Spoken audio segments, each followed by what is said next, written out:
కూడి వచ్చిన మీ అందరికీ నా హృదయపూర్వకమైన వందనాలండి. అందరికీ వందనాలు. యేసయ్య నామానికి స్తోత్రాలు. హల్లెలూయా. ప్రభు ఉచితమైన కృప ద్వారా ఎన్నో ఉపకారాలు మేలు చేస్తున్న దేవుడు మనల్ని మన కుటుంబాలను ఈ పరిచర్యలో వెంబడిస్తున్న ప్రతి బిడ్డని కూడా ఎంతగానో కాపాడుచు ఆయన బలపరుస్తూ ఉన్నారు. ఈ రోజున మీ విషయమై నేను ప్రార్థించుకున్నప్పుడు ఓ మాటను ప్రభు చూపించారు. అపోస్తుల దినాల్లో పరిశుద్ధుడైన యోహాను గారు ఆయన పత్రికలో రాస్తారు, జీవవాక్యమును గూర్చినది ఆది నుండి ఏది ఉండెనో, మేమేది వింటిమో కన్నులారా ఏది చూచితిమో, ఏది నిదానించి కనుగుంటిమో. యోహాను పత్రిక మొదటి వాక్యాన్ని నేను చదువుతున్నాను. మా చేతులు దేనిని తాకి చూచెనో అది మీకు తెలియజేయుచున్నాము, ఆ జీవము ప్రత్యక్షమాయెను. హల్లెలూయా. తండ్రి యొద్ద ఉండి మాకు ప్రత్యక్షమైన ఆ నిత్య జీవమును మేము చూచి ఆ జీవమును గూర్చి సాక్ష్యమిచ్చుచు దానిని మీకు తెలియపరుచున్నాం. మాతో కూడా మీకును సహవాసము కలుగునట్లు మేము చూచిన దాన్ని వినిన దాన్ని మీకును తెలియజేయుచున్నాం.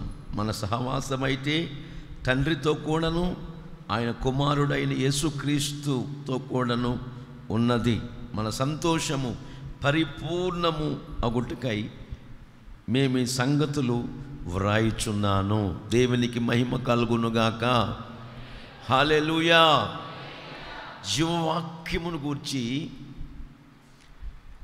ఆది నుండి అపోస్తులు ఏది చూచారో విన్నారో తాకారో దాని గురించి ఆయన అనేకులకు వారు ప్రకటిస్తూ వచ్చారు. ఏమిటి అంటే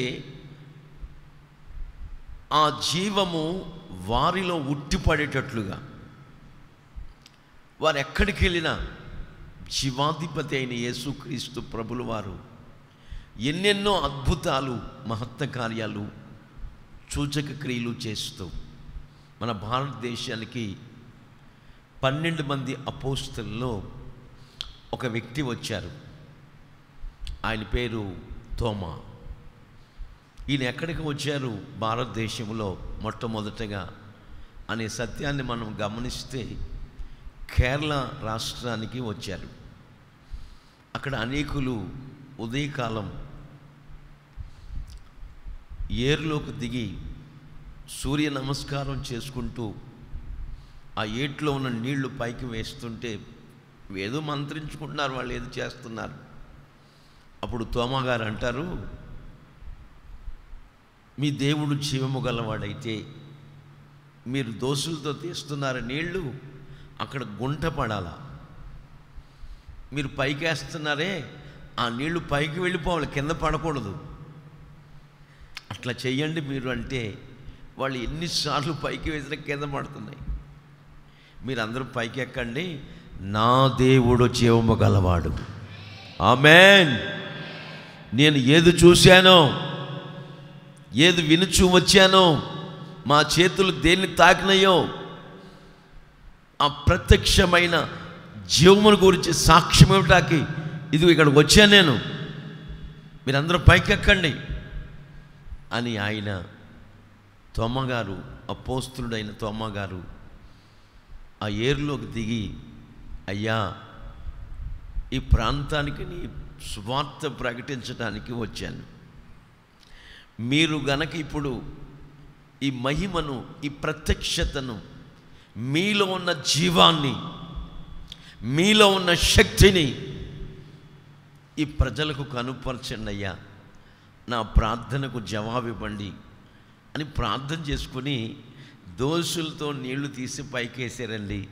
అవి పరలోకానికి వెళ్ళిపోయినాయి. చప్పట్ల కొట్టండి గట్టిగా. హల్లెలూయా. దోసులతో తీసిన చోట గుంట పడింది. వాళ్ళు ఎవరంటే ఆ పేటోళ్ళు ఈ పేటోళ్ళు కాదు, కేరళ బ్రాహ్మిన్స్, నిష్ఠా గరిష్ట పరులు. మొట్టమొదటగా మన భారతదేశంలో రక్షించబడింది బ్రాహ్మణులు, కేరళ బ్రాహ్మిన్స్. వాళ్ళు వెంటనే అద్భుతాన్ని చూసి ఆయన దగ్గరే బాప్తీసం పొందారు. దేవునికి మహిమ కలుగునుగాక. హల్లెలూయా. ఆయనలో జీవం ఉంది. మనుషులమైన మనకు ఆ జీవం ప్రత్యక్షమైన వెంటనే మనలో ఉన్న చీకటి తొలగిపోద్ది.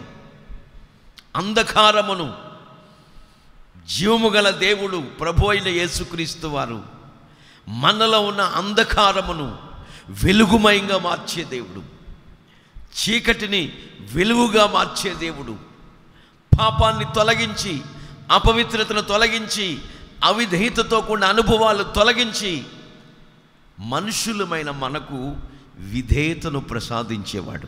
హల్లెలూయా. ఆ విధేయతలో ఎవరైతే కొనసాగుతూ ఉంటారో వారిని, వారి కుటుంబాలను అత్యధికమైన దీవెనల చేత ఆశీర్వదించే దేవుడు. ఆయనలో జీవం ఉంది. యోహాను సువార్త 1వ అధ్యాయం 4వ వాక్యాలను చూస్తుంటే, ప్రియులారా, ఆయనలో జీవం ఉంది. అది మనుషులకు, మనుషులమైన మనకు వెలుగై ఉంది. ఆ వెలుగు చీకటిలో ప్రకాశించుచున్నది, కానీ చీకటి క్రియలు, చీకటి ఆ వెలుగును గమనించుకోలేకపోతుంది, గుర్తించుకోలేకపోతుంది. కారణం ఏంటంటే వాళ్ళు చీకటిలో ఉన్నారు, చీకటి అనుభవాల్లో కొనసాగుతున్నారు.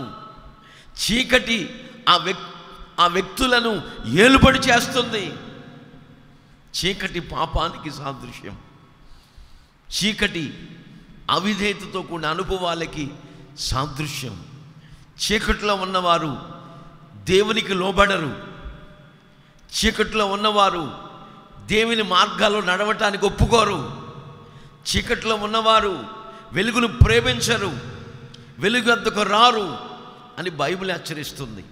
కనుక వాళ్ళు చీకటిలో ఆ వెలుగైన యేసయ్య, జీవాధిపతి అయిన దేవుడు చీకటిలో ప్రకాశిస్తూ ఉన్నారు, కానీ చీకటి దానిని గ్రహించలేకపోతుంది. అట్లాగే మనమందరం కూడా ఒకప్పుడు ఆ జీవాధిపతి అయిన యేసయ్యను తెలుసుకోలేకపోయాం, ఎరగలేకపోయాం.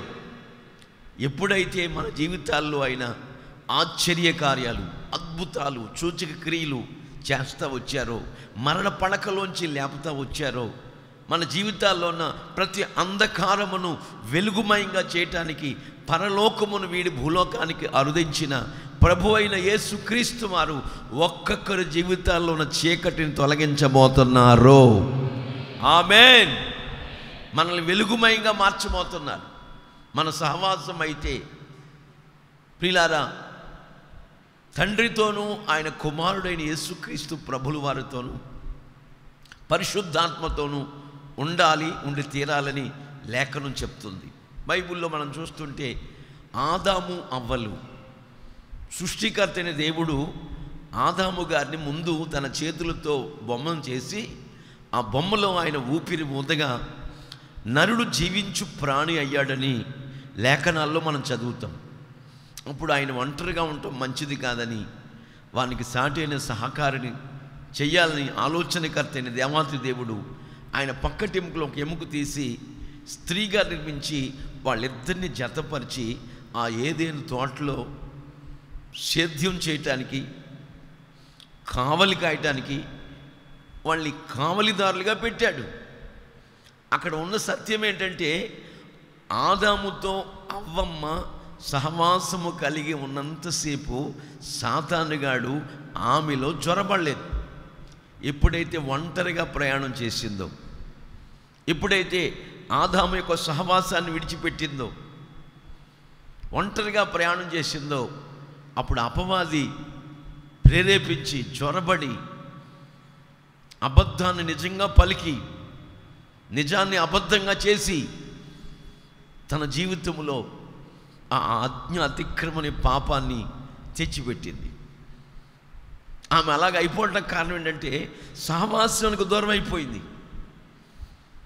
అందుకే భక్తుడైన యోహాను గారు అంటారు, ఇదే వాక్య భాగములు యోహాను సువార్తలోని మనం చూస్తుంటే ఆయన అంటారు, మాతో కూడా మీకును సహవాసం కలిగినట్లు మేము చూచిన దాన్ని విని దాన్ని మీకు తెలియజేయుచున్నాము. మన సహవాసం అయితే తండ్రితోనూ కుమారుడితోనూ పరిశుద్ధాత్మతో కూడా ఉండాలి అని తెలియపరుస్తున్నారు ఆయన.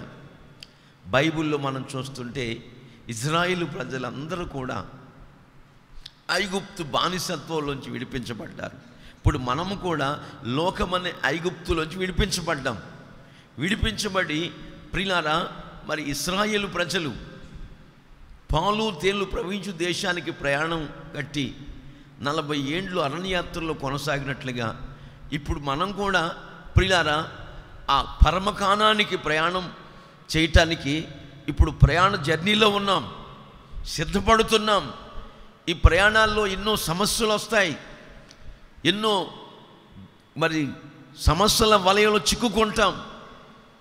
సముద్రం లాంటి సమస్యలు వస్తాయి, శోధనలు వస్తాయి. ఎన్ని వచ్చినా వాటన్నిటినీ ఆయన సాల్వ్ చేసి ఆయన రహదారిగా చేసి నడిపించునుగాక. ఆమేన్. మొత్తం మీద మోషే గారి పరిపాలన అయిపోయిందండి.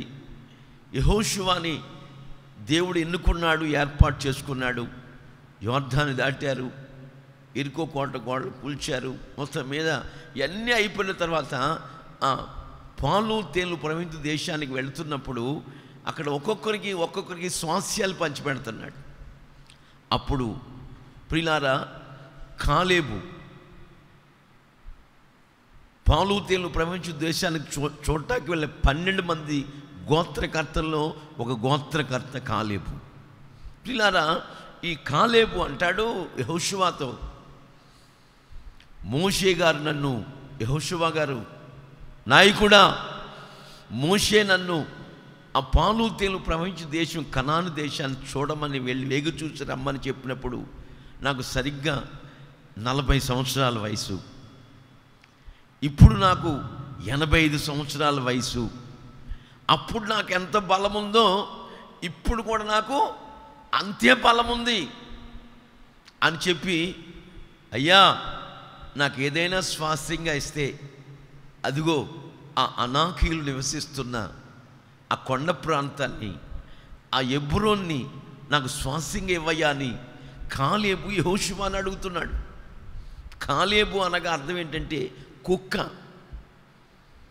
కుక్క దేనికి సాదృశ్యం అంటే విశ్వాసమునకు గుర్తు. హల్లెలూయా, హల్లెలూయా. విశ్వాసముతో అడుగుతున్నాడు కాలేబు గారు. అడుగుతుంటే అప్పుడు యెహోషువ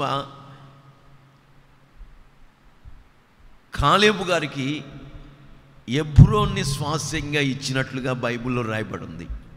ఎందుకు హెబ్రోన్ని కాలేబుకి యెహోషువ ఇచ్చాడు అనే సత్యాన్ని మనం గమనించినట్లయితే, యెహోషువ కాలేబుకి హెబ్రోన్ని స్వాస్యంగా ఇవ్వడానికి ప్రబలమైన కారణం ఏంటంటే, ఆ పాలు తేళ్లు ప్రవహించి దేశంలోకి వెళ్ళిన మరి కాలేబు చూసింది చూచినట్టుగా నాయకుడైన మోషే గారికి యెహోషువకి చెప్పారు. చప్పట్ల కొట్టండి గట్టిగా.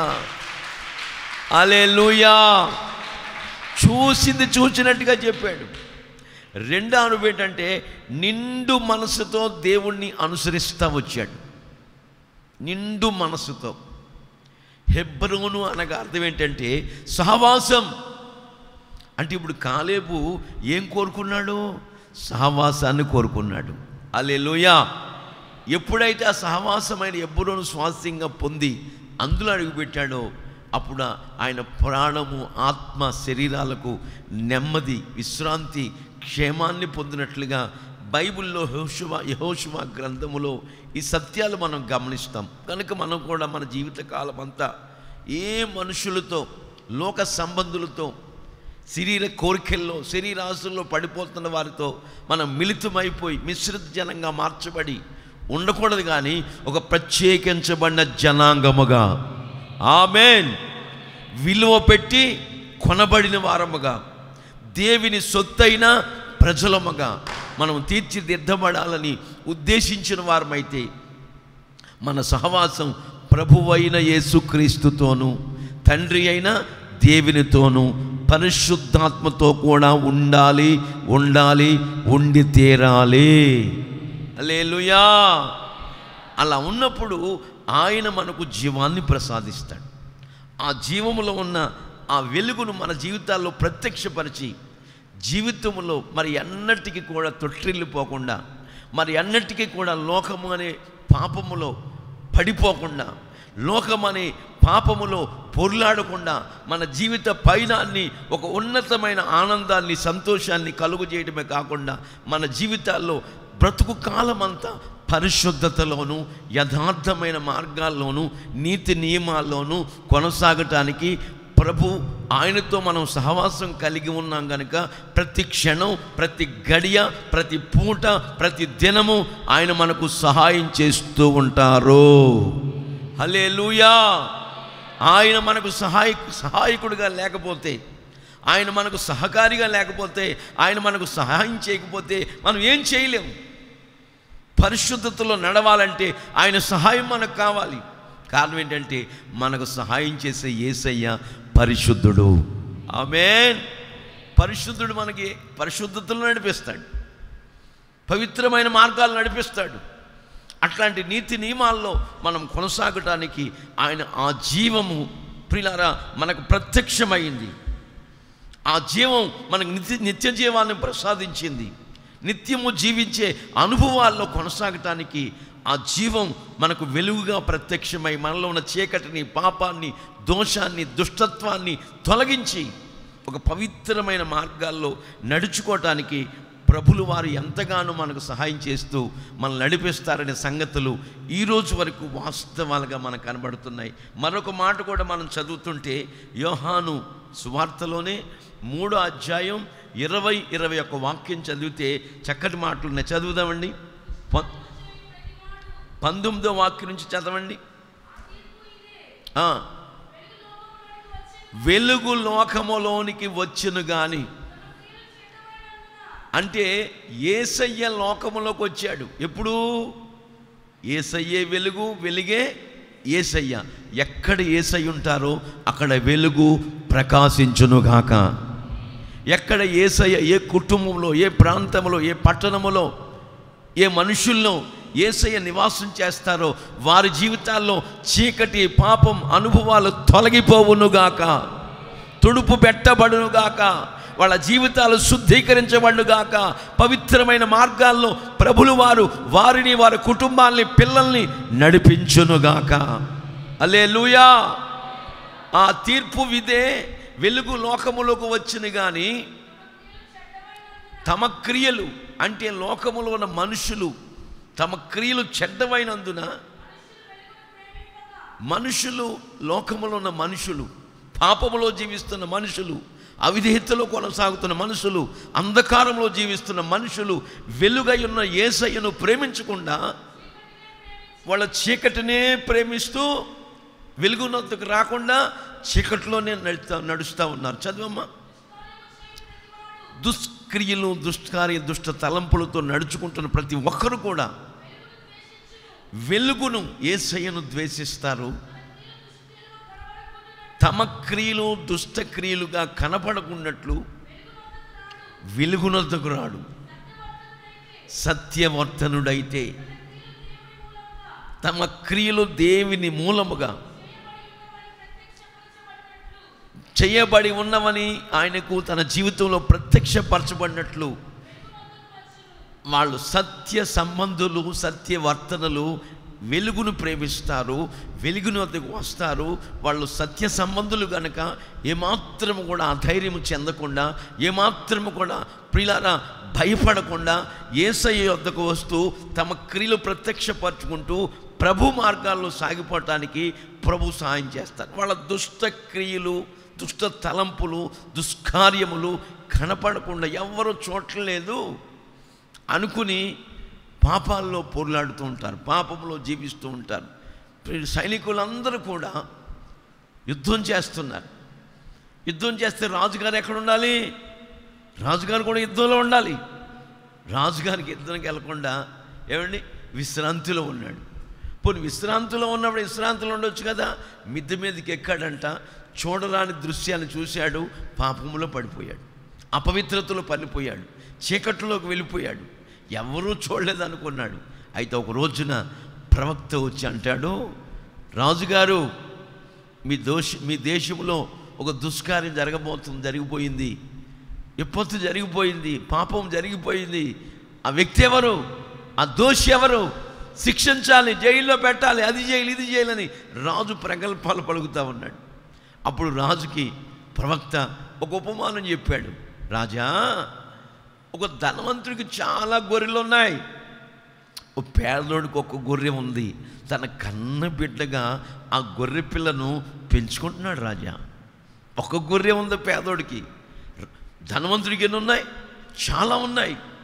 రాజా జాగ్రత్తగా వినాలి అని చెప్పి ఈ ధనవంతుడి ఇంటికి బంధువులు వచ్చారు. రాజా, ధనవంతుడి మందలో చాలా ఉన్నాయి కదా, ఆ మందలో 4 గొర్రెలు వధించి వంట చేసి విందు చేయొచ్చు కదా.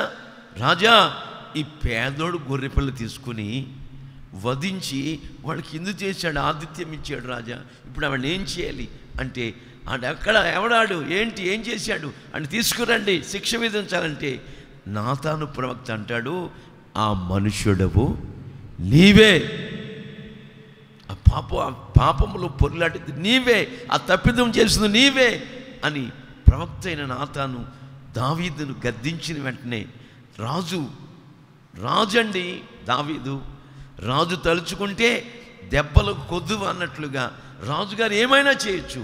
అయితే రాజు అయిన దావీదు ప్రియులారా మరి ఎక్కడ తప్పిదం చేయలేదండి, మరి ఎక్కడ పడిపోయినట్లుగా మనకు బైబిల్లో కనపడదు. ఆ ఒక్క విషయంలో పొరపాటు చేశాడు. దాని విషయమై కూడా దావీదు 51వ కీర్తన, మీరు ఇంటికి వెళ్తారు చదువుకోండి, పశ్చాత్తాప్తుడై హల్లెలూయా తన జీవితాన్ని కడగమని, ఇస్సోపు కొంచెంతో నా పాపాన్ని పరిహరించమని, అపవిత్రతను తొలగించమని, నీ సన్నిధిలోంచి నన్ను త్రోసివేయొద్దయ్యా, నీ పరిశుద్ధాత్మను నాలో నుంచి తీసివేయొద్దు ప్రభువా అని పరుపు తేలేటంతగా కన్నీళ్లు విడుస్తూ పశ్చాత్తాప్తుడై ప్రార్థన చేస్తూ వచ్చాడు. ఆ పశ్చాత్తాపపు కన్నీళ్లను నా దేవుడు చూచాడు. హల్లెలూయా, దావీదుని క్షమించాడు. తర్వాత చిత్రాధిపతిగా 40 సంవత్సరాల 6 నెలలు ఇజ్రాయేలు ప్రజల్ని పరిపాలిస్తూ వచ్చాడు. చూశారండి, మన జీవితాలు ఎన్నో తప్పిదాలు పొరపాట్లు చేస్తూ ఉంటాం. వాటన్నిటి విషయమై ఒప్పుకుని మనం విడిచిపెడితే యేసయ్య ద్వారా మనం కనికరించబడుదుముగాక. తమ క్రియలు చెడ్డవైనందున వాళ్ళ దుష్క్రియలు చేస్తూ ఉన్నారు కనుక వాళ్ళు చీకటిని ప్రేమిస్తూ వెలుగునొద్దకు రారు. సత్య సంబంధులైతే హల్లెలూయా ఆ వెలుగులో వాళ్ళ క్రియలు ప్రత్యక్షపరచబడేట్లుగా వాళ్ళు వెలుగునొద్దకు వస్తారని, ఆ వెలుగే ప్రభువైన యేసుక్రీస్తు వారని లేఖనాలు చెప్పకనే చెప్పుచున్న నగ్న సత్యాలు. మన జీవితాల్లో మనం ఆరాధిస్తున్న దేవాది దేవుడు మన ఎదుట జీవమును మరణమును, మేలుని కీడుని ఏం పెట్టాడు? జీవాన్ని మరణాన్ని, మేలుని కీడుని మన ఎదుటి పెట్టాడు. ఇప్పుడు మనం ఏం కావాలో కోరుకోవాలి, అది మనకే అప్పగించాడు ఆయన. నువ్వు జీవాన్ని పొందుకో, నువ్వు ఈ కీడు పొందుకో, మేలు పొందుకో ఆయన అంటలేదు. జీవాన్ని మరణాన్ని, మేలుని కీడుని మన ఎదుటే పెట్టాడు. ద్వితీయోపదేశకాండం ఆ మాటలు చదవండి. 30వ అధ్యాయములో 20వ వాక్యం చదువుదాం. మీ పితరులైన అబ్రహాము, ఇస్సాకు, యాకోబులకు ఆయన ప్రమాణము చేసిన దేశం. ఏ దేశం అది? పాలు తేనెలు ప్రవహించు దేశం. ఇంకా ఆ దేశానికి ఉన్న పేరేంటి? మిక్కిలి మంచి దేశం. హల్లెలూయా. ఇనప రాళ్ళు, రాగి, ఏమండి, ఒలివ నూనె, ఒలివ తోటలు, ద్రాక్ష తోటలు, ఏమండి, మరి అన్నీ కలిగిన దేశం అది. కొండలు లోయలు కలిగిన దేశం, మిక్కిలి మంచి దేశం. ఇదిగో మీ దేవుడైన యెహోవా అబ్రహాము, ఇస్సాకు, యాకోబులతో ప్రమాణం చేసిన దేశమునకు, మీ దేశములో మీరు నివసించున్నట్లుగా యెహోవాయే మీ ప్రాణమునకు నీ దీర్ఘాయువునకును మూలమై ఉన్నాడు. హల్లెలూయా. కాబట్టి నీవును నీ సంతానమును బ్రతుకుచు, నీవును నీ సంతతి బ్రతుకుచు, నీ ప్రాణమునకు మూలమై ఉన్న నీ దేవుడైన యెహోవాను ప్రేమించి ఆయన వాక్యమును విని ఆయనను హత్తుకుని ఉండునట్లు జీవమును కోరుకొనండి. హల్లెలూయా. అంటే జీవాన్ని కోరుకునేవారు ఎవరు? మొట్టమొదటిగా యేసయ్యను ప్రేమించేవారు. హల్లెలూయా. రెండవదిగా వాక్యాన్ని గైకునేవారు. మూడవదిగా యేసయ్యను హత్తుకునేవారు. దేవునికి మహిమ కలుగునుగాక. ఈ మూడు అనుభవాలు లేకపోతే మనము జీవాన్ని కోరుకోలేం. జీవాధిపతిని యేసయ్యను అనుసరించలేం, వెంబడించలేం, ఆయన హత్తుకొనలేము. బైబిల్లో మరొక చోట రాసి ఉంటుంది, దేవుణ్ణి హత్తుకున్న మీరందరూ కూడా నేటి వరకు సజీవులై ఉన్నారు. హల్లెలూయా. జీవాధిపతి అని యేసయ్యను హత్తుకుని మనమందరము కూడా ఏమై ఉన్నాం? సజీవులమై ఉన్నాం. సజీవులు ఎవరు? యేసయ్యను మనసారా స్తుతించేవారు. సజీవుల పక్షాన ఆయన ఘనకార్యములు చేస్తాడు, గొప్ప కార్యములు చేస్తాడు, ఊహకు మించిన కార్యాలు చేస్తాడు. అలా చేయాలంటే మనం మొట్టమొదటిగా యేసయ్యను, జీవాధిపతిని, జీవమై ఉన్న దేవుణ్ణి ప్రేమించాలి. ప్రేమించడం అంటే నేను ప్రేమిస్తున్నానని వల్లించటం కాదండి. బైబిల్ రాయబడి ఉంది, ఆయన ఆజ్ఞలను గైకొనుటయే దేవుణ్ణి ప్రేమించుట. హల్లెలూయా. ప్రేమించడానికి రుజువు నిదర్శనం ఏంటంటే ఆయన ఆజ్ఞలు గైకొనాలి. అందుకే దావీదు అంటారు, నీ ఆజ్ఞల మార్గమున నేను పరిగెత్తెదను అంటారు. ఆజ్ఞల మార్గాన్ని మనం ఏం చేయాలి? పరిగెత్తాలి, ఆజ్ఞను అనుసరించి నడవాలి. చూడండి, బైబిల్లో మనం చూస్తుంటే యేసయ్య మనల్ని బాగు చేస్తాడు. మిమ్మల్ని స్వస్థపరచు యెహోవాను నేనే అని చెప్తున్నాడు. నిర్గమాకాండం 15:26లో మీరు చదవద్దు, వినండి. ఆ మాట పైన ఎప్పుడు స్వస్థపరుస్తాడు? ఐగుప్తీయులకు కలుగజేసిన రోగాల్లో ఏది మీకు రానివ్వను, మిమ్మల్ని బాగు చేస్తాను, నా వాక్కును పంపి మిమ్మల్ని బాగు చేస్తాను అని చెప్తున్నాడే. ఎప్పుడు బాగు చేస్తాడు? ఆయన కట్టడలు, ఆయన విధులు, ఆయన ఆజ్ఞలను అన్నిటినీ అనుసరించి నడుచుకున్నప్పుడు అప్పుడు బాగు చేస్తాడు. ఆ పై ఉన్న మాటలు అనుసరించకుండా, పైనున్న వాక్యాన్ని వెంబడించకుండా స్వస్థపరిచయ్యా బాగు చెయ్యా అంటే ఏమీ కలగదండి. అన్నిటినీ అనుసరించి మనం నడుస్తున్నప్పుడు ఆయన బాగు చేయటానికి వారాలు, నెలలు పట్టదు, క్షణాల్లో బాగు చేస్తాడు. ఆమేన్. అద్భుతం చేస్తాడంతే. ఆయన చేసే కార్యాలు కంటికి కనపడవు, చెవికి వినపడదు, మనుష్య హృదయానికి గోచరము కాదు. కనుక మన జీవితాల్లో బ్రతుకు కాలం అంతా యేసయ్యను ప్రేమిస్తూ, ఆయన ఆజ్ఞల మార్గాన్ని పరిగెత్తుకుంటూ, ఆయన వాక్యాన్ని వింటూ, ఆయన వాక్య ప్రకారంగా జీవిస్తూ, ఆయన బ్రతుకు కాలం అంతా జీవం కలిగిన దేవుణ్ణి హత్తుకుని ఉన్నట్లుగా మన జీవితాల్లో జీవమును కోరుకొందుముగాక. ఆమేన్. జీవాన్ని కోరుకోవాలి. ఆ జీవాధిపతిని యేసయ్య మార్గాల్లో నడవాలి. ఎక్కడ మనం చీకట్లోకి వెళ్ళకూడదు. పాపం చూడండి, పాపం మనలో ఎప్పుడు జ్వరపడద్దో మనకు తెలియదు. ఎప్పుడు మన జీవితాల్లో చోటు చేసుకుంటుందో మనకు తెలియకుండా వచ్చేస్తుంది. ఎట్లాగంటే ఒక ప్రాక్టికల్గా మీరు చెప్తాను చూడండి.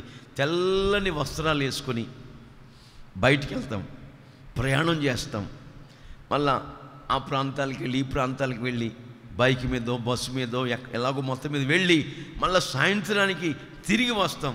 ఉదయాన్నే కదా నీట్ అండ్ క్లీన్గా తెల్లని వస్త్రాలు వేసుకెళ్ళాం. మరి రాత్రి వచ్చేవాడికి ఈ వస్త్రాలు ఏమైపోయినాయి? మురికైపోయినాయి, కంపు కొడుతున్నాయి, మసి అయిపోయింది. అయ్యా, మరి ఈ వస్త్రాలు మసి ఎప్పుడైంది మనకు తెలుసా? ఆ టైం ఎప్పుడు మనం గుర్తించగలమా? ఎప్పుడు మసి అయిపోయిందో, ఎప్పుడు మురికి అయిపోయిందో మనకు తెలియదండి. రాత్రింటికి వచ్చినప్పుడు మురికి అయిపోయి ఉంటాయి. అట్లాగే చీకటి మనకు తెలియకుండానే పాపము, అవిధేయతతో కూడిన అనుభవాలు మన జీవితాల్లో జ్వరపడుతూ ఉంటాయి. వాటన్నిటినీ దేవుని సన్నిధిలో ప్రతిరోజు కూడా మన జీవితాలని, మన హృదయాన్ని కడుక్కుంటూ, శుద్ధి చేసుకుంటూ, పవిత్రపరచుకుంటూ, వేకువజామునే ఆయన వెతుకుచు ఆయన సన్నిధిలో ప్రార్థించుకుని, అయ్యా నేను ఎక్కడైనా తప్పిదం చేస్తుంటే క్షమించయ్యా, ఎక్కడైనా పొరపాటు చేస్తుంటే నన్ను క్షమించయ్యా అని ప్రతి దినము ఆయన వేడుకున్నప్పుడు ఆయన ఎవరంటే క్షమించుటకు శక్తి కలిగిన దేవుడు. హల్లెలూయా! ఆయన క్షమించుటకు అధికారము కలిగిన వాడు. మన పాపాలు తీసివేయటానికి, మన అవిధేయతలు తొలగించటానికి, మనలో ఉన్న అపవిత్రత తొలగించటానికి సామర్థ్యము కలిగిన వాడు. ఆయన పేరు నజరేయుడైన యేసు. ఆయన ఒక్కడే మన అవిధేయతను, పాపాన్ని, చీకటిని తొలగించి పవిత్రమైన మార్గాల్లో నడిపించటానికి, పరలోకమును వీడి భూలోకానికి అరుదించిన వాడు. ఆయన పేరు ప్రభువు అయిన యేసుక్రీస్తు వారు. కనుక మన బ్రతుకు దినములన్నిట కూడా ఆయన అత్తుకున్న వారమై, అత్తుకున్న అనుభవాల్లో మనం ఆయన అత్తుకున్నామనుకో, ఆయన ఏం చేస్తాడో చెప్పనండి, ఎత్తుకుంటాడు. హల్లెలూయా! ఎంతకాలం ఎత్తుకుంటాడు? మన పిల్లల్ని ఎంతకాలం ఎత్తుకుంటాం? ఏమండి, ముందు పుట్టిన పిల్లోడిని, పిల్లైనా ఎత్తుకుని గారాభంగా చూస్తాం. ఇంకో రెండవ సంతానంగా ఒక పిల్లోడో, పాపనో, బాబును ఇస్తే ఈ ముందు పుట్టినోడు ఏం చేస్తాం? కింద పడేసి మళ్ళీ రెండో దాన్ని ఎత్తుకుంటాం. మనమైతే అలా చేస్తాం. ఆయన అలా కాదండి. బైబిల్ రాయబడి ఉంది, ముదిమి వచ్చు వరకు ఎత్తుకుంటారు. హల్లెలూయా! మరి అందరినీ ఎత్తుకుంటాడా? అందరినీ ఎత్తుకోడు. ఎవరైతే ఆయన వాక్యానికి విధేయులమై, ఎవరైతే ఆయన ఆజ్ఞల మార్గాన పరిగెత్తుచు ఆయన అత్తుకున్న అనుభవాల్లో కొనసాగుతారో వారిని ఖచ్చితంగా ఎత్తుకొని వాళ్ళ పాదములకు రాయి తగలకుండా, హల్లెలూయా, వాళ్ళ పాదాలకి రాయి తగలకుండా ఏం చేస్తాడు? మనం ఆరాధిస్తున్న యేసయ్య మనం ప్రయాణం వెళ్తుంటే బయటికి వెళ్ళిన వెంటనే ఎవరక్కడా అంటాడంట పరలోకంలో. ఏంటి మహాప్రభు అని దూతలు వస్తారంట. ఇదిగో నా భక్తులంతా బయటికి వెళ్తున్నారు, మీరు పొండి పరిచర్య చేయండి. వాళ్ళకి పరిచర్ని చెప్పి వాళ్ళకి పంపిస్తే వాళ్ళు ఏం చేస్తారంట? కీర్తనలో రాస్తుంది, వాళ్ళ చేతులు మన పాదాల కింద పెట్టి మనల్ని నడిపిస్తాడంట. హల్లెలూయా! మన పాదములకు రాయి తగలకుండా. హల్లెలూయా! ఎంత గొప్ప దేవుడండి. అసలు అవన్నిటిని మనం ఒక్కొక్కటిగా ఆలోచన కలిగి ఉంటే, ఆయన స్తుతించకుండా, ఆయన ఆరాధించకుండా, ఆయన పరిశుద్ధతను మనం కోరుకోకుండా, ఆయన పవిత్రమైన మార్గాల్లో మనం నడవకుండా కలలో కూడా ఉండలేము. అట్లాంటి రోషము కలిగి నా యేసయ్య జీవిస్తున్నట్లుగా నేను జీవించాలి. ఆమేన్. నా యేసయ్య అడుగు జాడల్లో నేను నడుచుకోవాలి. మనకు పవిత్రమైన మార్గాన్ని కోరుకుంటూ, యథార్థమైన మార్గాల్లో నడుచుకుంటూ, దేవుడు మనకు అనుగ్రహిస్తున్న ఆ ఆశీర్వాదానికి వారసురాలుగా తీర్చిదిద్దబడిన వారమై మనం ఉండి తీరాలనుకున్న వారమైతే యేసయ్యను మన జీవిత కాలమంతా అత్తుకున్న అనుభవాల్లో ముందుకు కొనసాగుతూ జీవాన్ని పొందుకొందుముగాక. హల్లెలూయా! ఆ జీవము మనలో ప్రత్యక్షమవుతుంది. ఆ జీవం మనలో ఉట్టుపడుతుంది. ఆయన జీవం మనలో లేకపోతే ఏమండి, మనం ఎప్పుడో కాలగర్భంలో కలిసిపోయేవాళ్ళు. ఆయన జీవం మనలో లేకపోతే ఎప్పుడో మనం నీరసిల్లిపోయి ఉండేవాడు. ఆయన జీవం నాలో లేకపోతే నేను పోయిన ఆగస్టులోనే చచ్చిపోయి ఉండేవాడిని. ఆయన నన్ను జీవాధిపతిగా ఉండి మరలా లేపాడు. హల్లెలూయా! ఆయన జీవాన్ని ప్రత్యక్షపరిచాడు. ఆయనలో ఉన్న శక్తిని మనకు అనుగ్రహిస్తాడు. కనుక మన ప్రతి అనుగుణమున కూడా మన జీవితాల్లో కలలో కూడా ఆయన చెప్పే మాటలు మరిచిపోకుండా జ్ఞప్తికి తెచ్చుకుంటూ, జ్ఞాపకం చేసుకుంటూ, పలుమార్లు ఉచ్చరించుకుంటూ, పలుమార్లు తలపోసుకుంటూ యేసయ్య మాటలు, యేసయ్య వాక్యాన్ని కాస్త ఖాళీ దొరికినప్పుడల్లా దేవుని వాక్యాన్ని ధ్యానించుకుంటూ, దేవుని వాక్యం ప్రకారంగా జీవించాలని ఒక తీర్మానం చేసుకుంటూ, ఎప్పుడైతే ప్రతి నెలలో ఈ మొదటి శనివారం రోజున శుద్ధీకరించుకుని, పవిత్రపరచుకుని, పరిశుద్ధమైన మార్గాల్లో నడవాలని ఒక నిబంధన చేసుకుని, ఒక ప్రమాణం, ఒక వడంబడిక చేసుకుని ప్రభు మార్గాల్లో మనం సాగిపోతామో, ఆకాశానికి భూమికి సృష్టికర్త అనే దేవుడు ఎన్నెన్నో గొప్ప కార్యాలు, ఘనమైన కార్యాలు, ఊహకు మించిన కార్యాలు మన జీవితాల్లో చేసి చూపించడమే కాకుండా ఆయన ఎన్నెన్నో మరి ఆశీర్వాదాల చేత మనల్ని, మన కుటుంబాల్ని నింపుతారు అనే సంగతులు ఈరోజు వరకు వాస్తవాలుగా కనబడుతున్నాయి. దేవునికి మహిమ కలుగునుగాక. అట్లాంటి జీవాన్ని, అట్లాంటి మరి ప్రకాశమానమైన వెలుగుతో మనల్ని నింపునుగాక. ఆయన హత్తుకున్న అనుభవాల్లో మనల్ని నడిపించునుగాక. నడిపించి ఆయన జీవంతో నింపి బలపరిచి ముందుకు నడిపించే దేవుడు మనం ఆరాధించుకుంటున్న ప్రభు అయిన యేసుక్రీస్తు వారు. కనుక మనం బ్రతుకాలమంతా ఆయనలో మనం అడుగుజాడలు నడుచుకుంటూ ప్రభు మార్గాల్లో కొనసాగుతూ నడిపించబడుతున్నప్పుడు ఎన్నెన్నో గొప్ప కార్యాలు మన జీవితాల్లో చేయటమే కాకుండా పవిత్రమైన మార్గములో, యథార్థమైన మార్గములో, నీతి నియమాల్లో నడిపించడమే కాకుండా మన హృదయానికి ఎంతో ఆనందాన్ని, సంతోషాన్ని, ఉల్లాసాన్ని, ఉత్సాహాన్ని ప్రభు కలుగజేసి ప్రతి దినము మనల్ని నూతనపరుస్తూ, ప్రతి దినము మనల్ని ఉత్తేజపరుస్తూ వెలుగు సంబంధమైన అనుభవాల్లో నడిపించటం తథ్యం. కనుక మనం బ్రతుకు కాలమంతా జీవాధిపతి అయిన యేసయ్యని అత్తుకొనుచు ఆయన అడుగుజాడలో నడుచుకుంటూ ముందుకు వెళ్ళాలని ఈ లేఖన భాగాలు చెప్పకనే చెప్పుచున్న నగ్న సత్యాలు. మరొక మాట కూడా మనం బైబిల్లో చదివితే, ఆశీర్వాదమును శాశ్వత జీవము అచ్చట ఉండవలనని దేవుడు కోరుకొనుచున్నాడని 133వ కీర్తనలో 3వ వచనంలో రాసి ఉంటుంది. ఆశీర్వాదమును శాశ్వతమైన జీవము. హల్లెలూయా, హల్లెలూయా. మనలో మనం నడిపించే దేవుడు ఎంతకాలం ఉంటాడు? ఎంతకాలం అండి? కొన్ని రోజులు ఉండి కొన్ని రోజులు వెళ్ళిపోయేవాడు కాదు. మనం ఈ లోకంలో జీవించు కాలమంతా ఆయన మనల్ని నడిపిస్తాడు. హల్లెలూయా. ఈ లోకాన్ని విడిచిన తర్వాత కూడా ఆయన మనతో ఉంటాడు. మన కోసం తండ్రి కొడుకు పార్శ్వాన కూర్చుని జీవాధిపతి అయిన దేవుడు, జీవము గల దేవుడైన యేసయ్య, జీవముతో నింపబడిన యేసయ్య, జీవాన్ని ప్రత్యక్షపరిచే దేవుడు పరలోకంలో తండ్రి కుడి పార్శ్వాన కూర్చొని నీ కోసం, నా కోసం ఆయన ఏం చేస్తున్నారు? విజ్ఞాపన చేయుచున్నారు. హల్లెలూయా, హల్లెలూయా. విజ్ఞాపన చేస్తున్నారు. ఆశీర్వాదమును శాశ్వతమైన జీవం అచ్చట ఉండవాలని దేవుడు కోరుకున్నాడు. ఎచ్చట ఉండాలని? ఎచ్చటంటే ఐక్యత ఉన్న చోట. ఆమేన్. ఈ ప్రభు మల్లారాధనలో చేతులు పెట్టబోతున్న మనకి అందరితో ఏమై ఉండాలి? సమాధానంగా ఉండాలి. మొట్టమొదటిగా అందరితో మనం ఎలా ఉండాలంటే ఐక్యత కలిగి ఉండాలి. ఆ ఐక్యత ఉన్న చోట ఆశీర్వాదం, శాశ్వతమైన జీవం ఉంటుంది, ఉట్టిపడుతుంది. ఐక్యతగా ఉండాలి. అన్నదమ్ములకి, అక్క చెల్లులకి ఐక్యత, తల్లిదండ్రులకు పిల్లలకు ఐక్యత, ఏమండి, కోడళ్ళకి అత్తలకి ఐక్యత, సంఘానికి సేవకులకి ఏముండాలి? ఐక్యత, క్లోజ్ ఫెలోషిప్. హల్లెలూయా. ఈ ఐక్యతను మనం కాపాడుకోవడానికి రాత్రింబగళ్ళు ఏం చేయాలి? శ్రద్ధ నిలపాలి. ఆమేన్. ఐక్యతను ఎలా కాపాడుకోవాలి?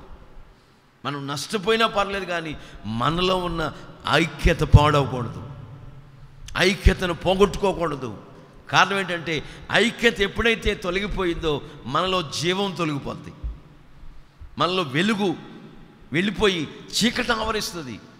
ఆ చీకట్లో మనం నడుస్తూ ఉన్నప్పుడు గమ్యమేంటో మనకు తెలియదు, ఎక్కడికి వెళ్ళాలో ఎరగకుండానే ప్రయాణం చేస్తూ ఉంటాం. ఎటు పోవాలో మనకు దిక్కు తోచని స్థితిలో, అయోమయ పరిస్థితులకు వెళ్ళిపోతాం. కనుక బ్రతుకాలం అంతా మన జీవితాల్లో ఐక్యత కలిగి జీవించాలి. ఆమేన్. ఐక్యత ఉన్న చోట ఆశీర్వాదం, రెండవదిగా శాశ్వత జీవం. ఆమేన్. ఆ జీవం శాశ్వత కాలం ఉంటుంది. ఇక్కడ బ్రతుకు కాలం అంతా ఉంటుంది. ఇక్కడ మన తనువును ముగించుకున్న తర్వాత ఆ పరలోకానికి వెళ్ళినప్పుడు కూడా అక్కడ కూడా ఆయన ఉంటారు. ఆమేన్. అక్కడ కూడా ఆయన ఉంటారు. అక్కడ కూడా ఆయనతో పాటు యుగ యుగాలు కూడా ఆయనతో మనం సహవాసము కలిగి ఆయనతో కూడా సహజీవనం చేస్తూ ప్రభు మార్గాల్లో సాగిపోవటానికి ఒక శుభప్రదమైన నిరీక్షణ ప్రభు మన కలుగు చేసి నడిపిస్తాడు అనే సంగతులు వాస్తవాలుగా మనకు కనబడుతున్నాయి. ఐక్యత ఉన్న చోట పరిశుద్ధాత్ముడు, ఐక్యత ఉన్న చోట యేసయ్య, ఐక్యత ఉన్న చోట పవిత్రత, పరిశుద్ధత, యథార్థత, ఈ ఐక్యత ఉన్న చోట ఉట్టిపడతా ఉంటుంది. వాళ్ళు శాశ్వతమైన జీవముతో నింపబడతారు. దేవుడు సెలవిస్తున్నాడు, ఐక్యత ఉన్న చోట శాశ్వతమైన జీవం ఉంటుంది. ఆమేన్. అక్కడ దేవుడు అద్భుతం చేస్తాడు. ఆ కుటుంబాన్ని ఆశ్చర్యరీతిగా పోషిస్తాడు. ఆ కుటుంబంలో ఊహకు మించిన కార్యాలు ప్రభు చేస్తారు. నీ సమస్యలన్నీ కూడా తొలగిస్తారు. నీ ఒడిదుడుకులన్నీ కూడా తొలగిపోయేటట్టు చేస్తాడు. నీకు ముందు ఏం కావాలి? ఐక్యత కావాలి.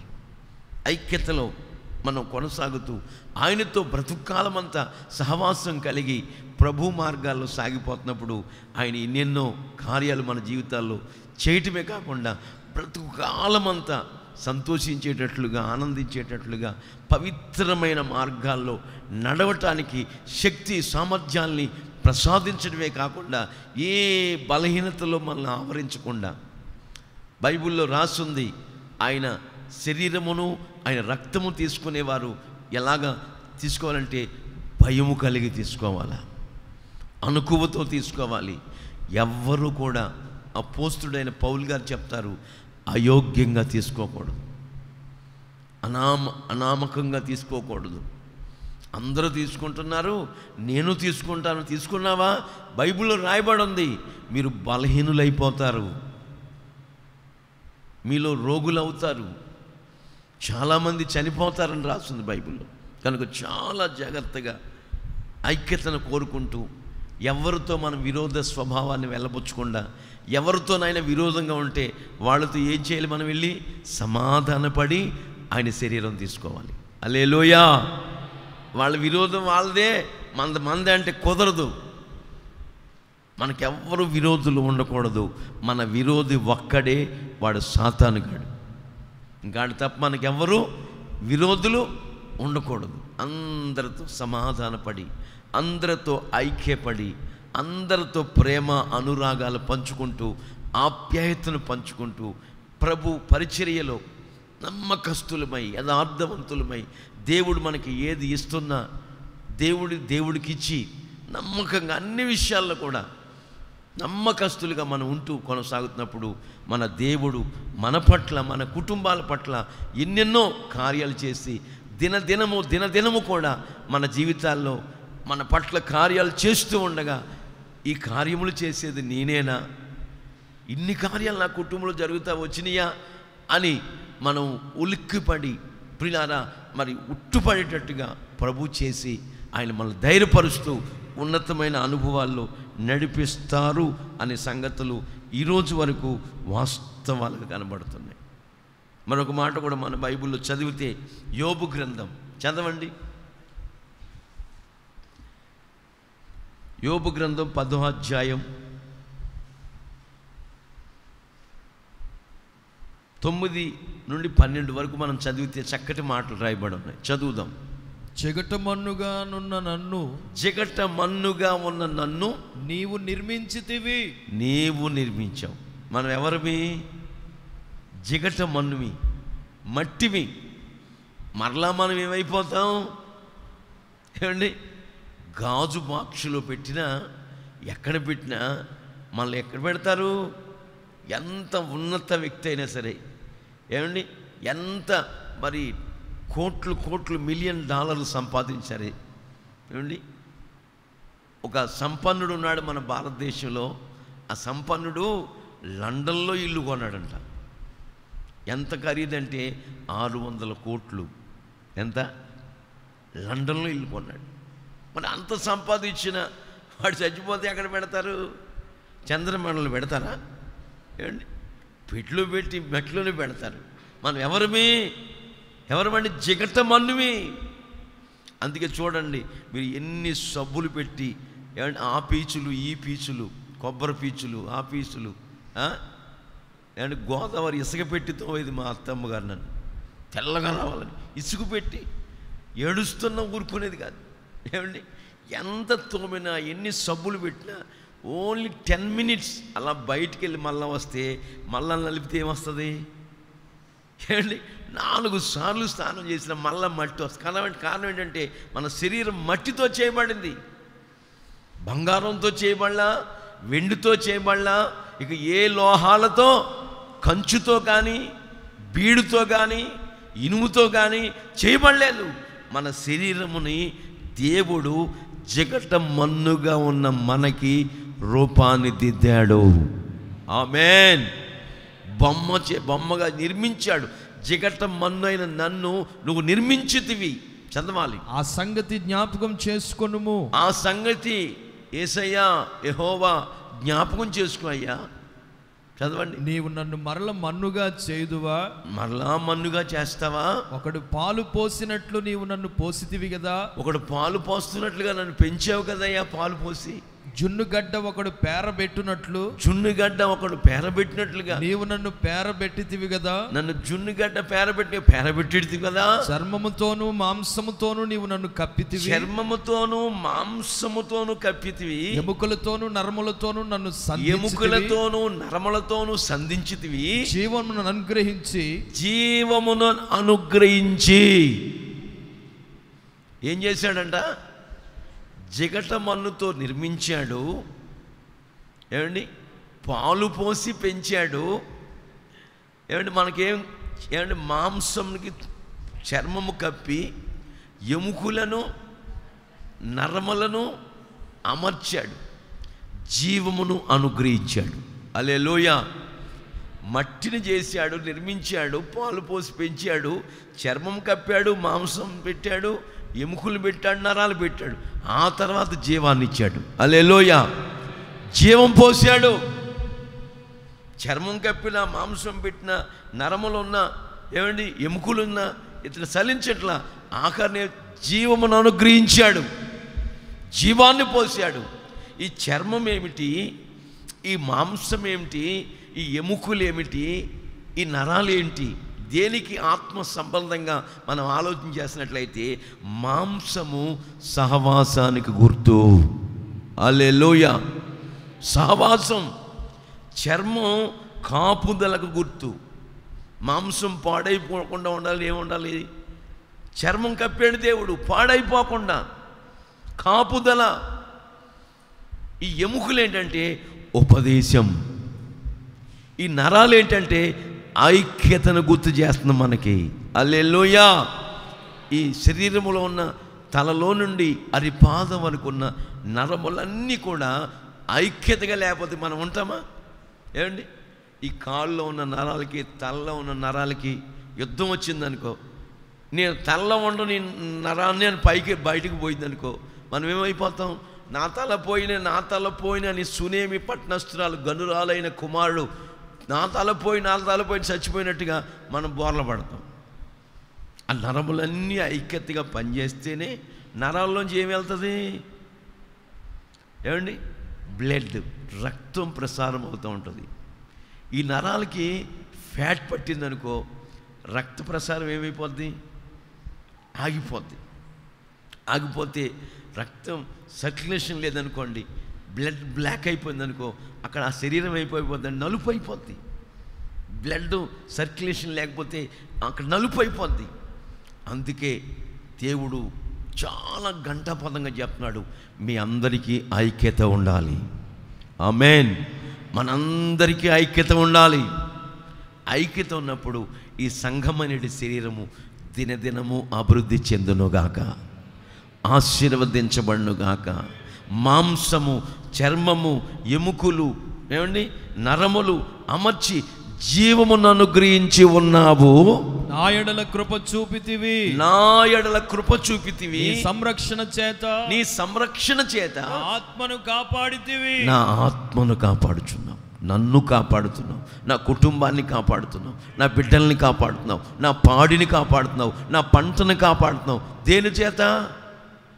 దేని చేత? కుక్కలు ఉన్నాయి, జాగ్రత్త. ఏమండి, ప్రతి ఇంటికాడ కొన్ని ఇళ్లలో చూస్తే ఏముంటాయి? కుక్కలు. దేనికండి కుక్కలు? నాకు అర్థం కాదు. ఆత్మచేత ఆయన సంరక్షిస్తూ ఆత్మచేత కాపాడతాడు మనల్ని. దేవుడు మనల్ని కాపాడకపోతే మనకు కావాలి వారు ఎంతండి?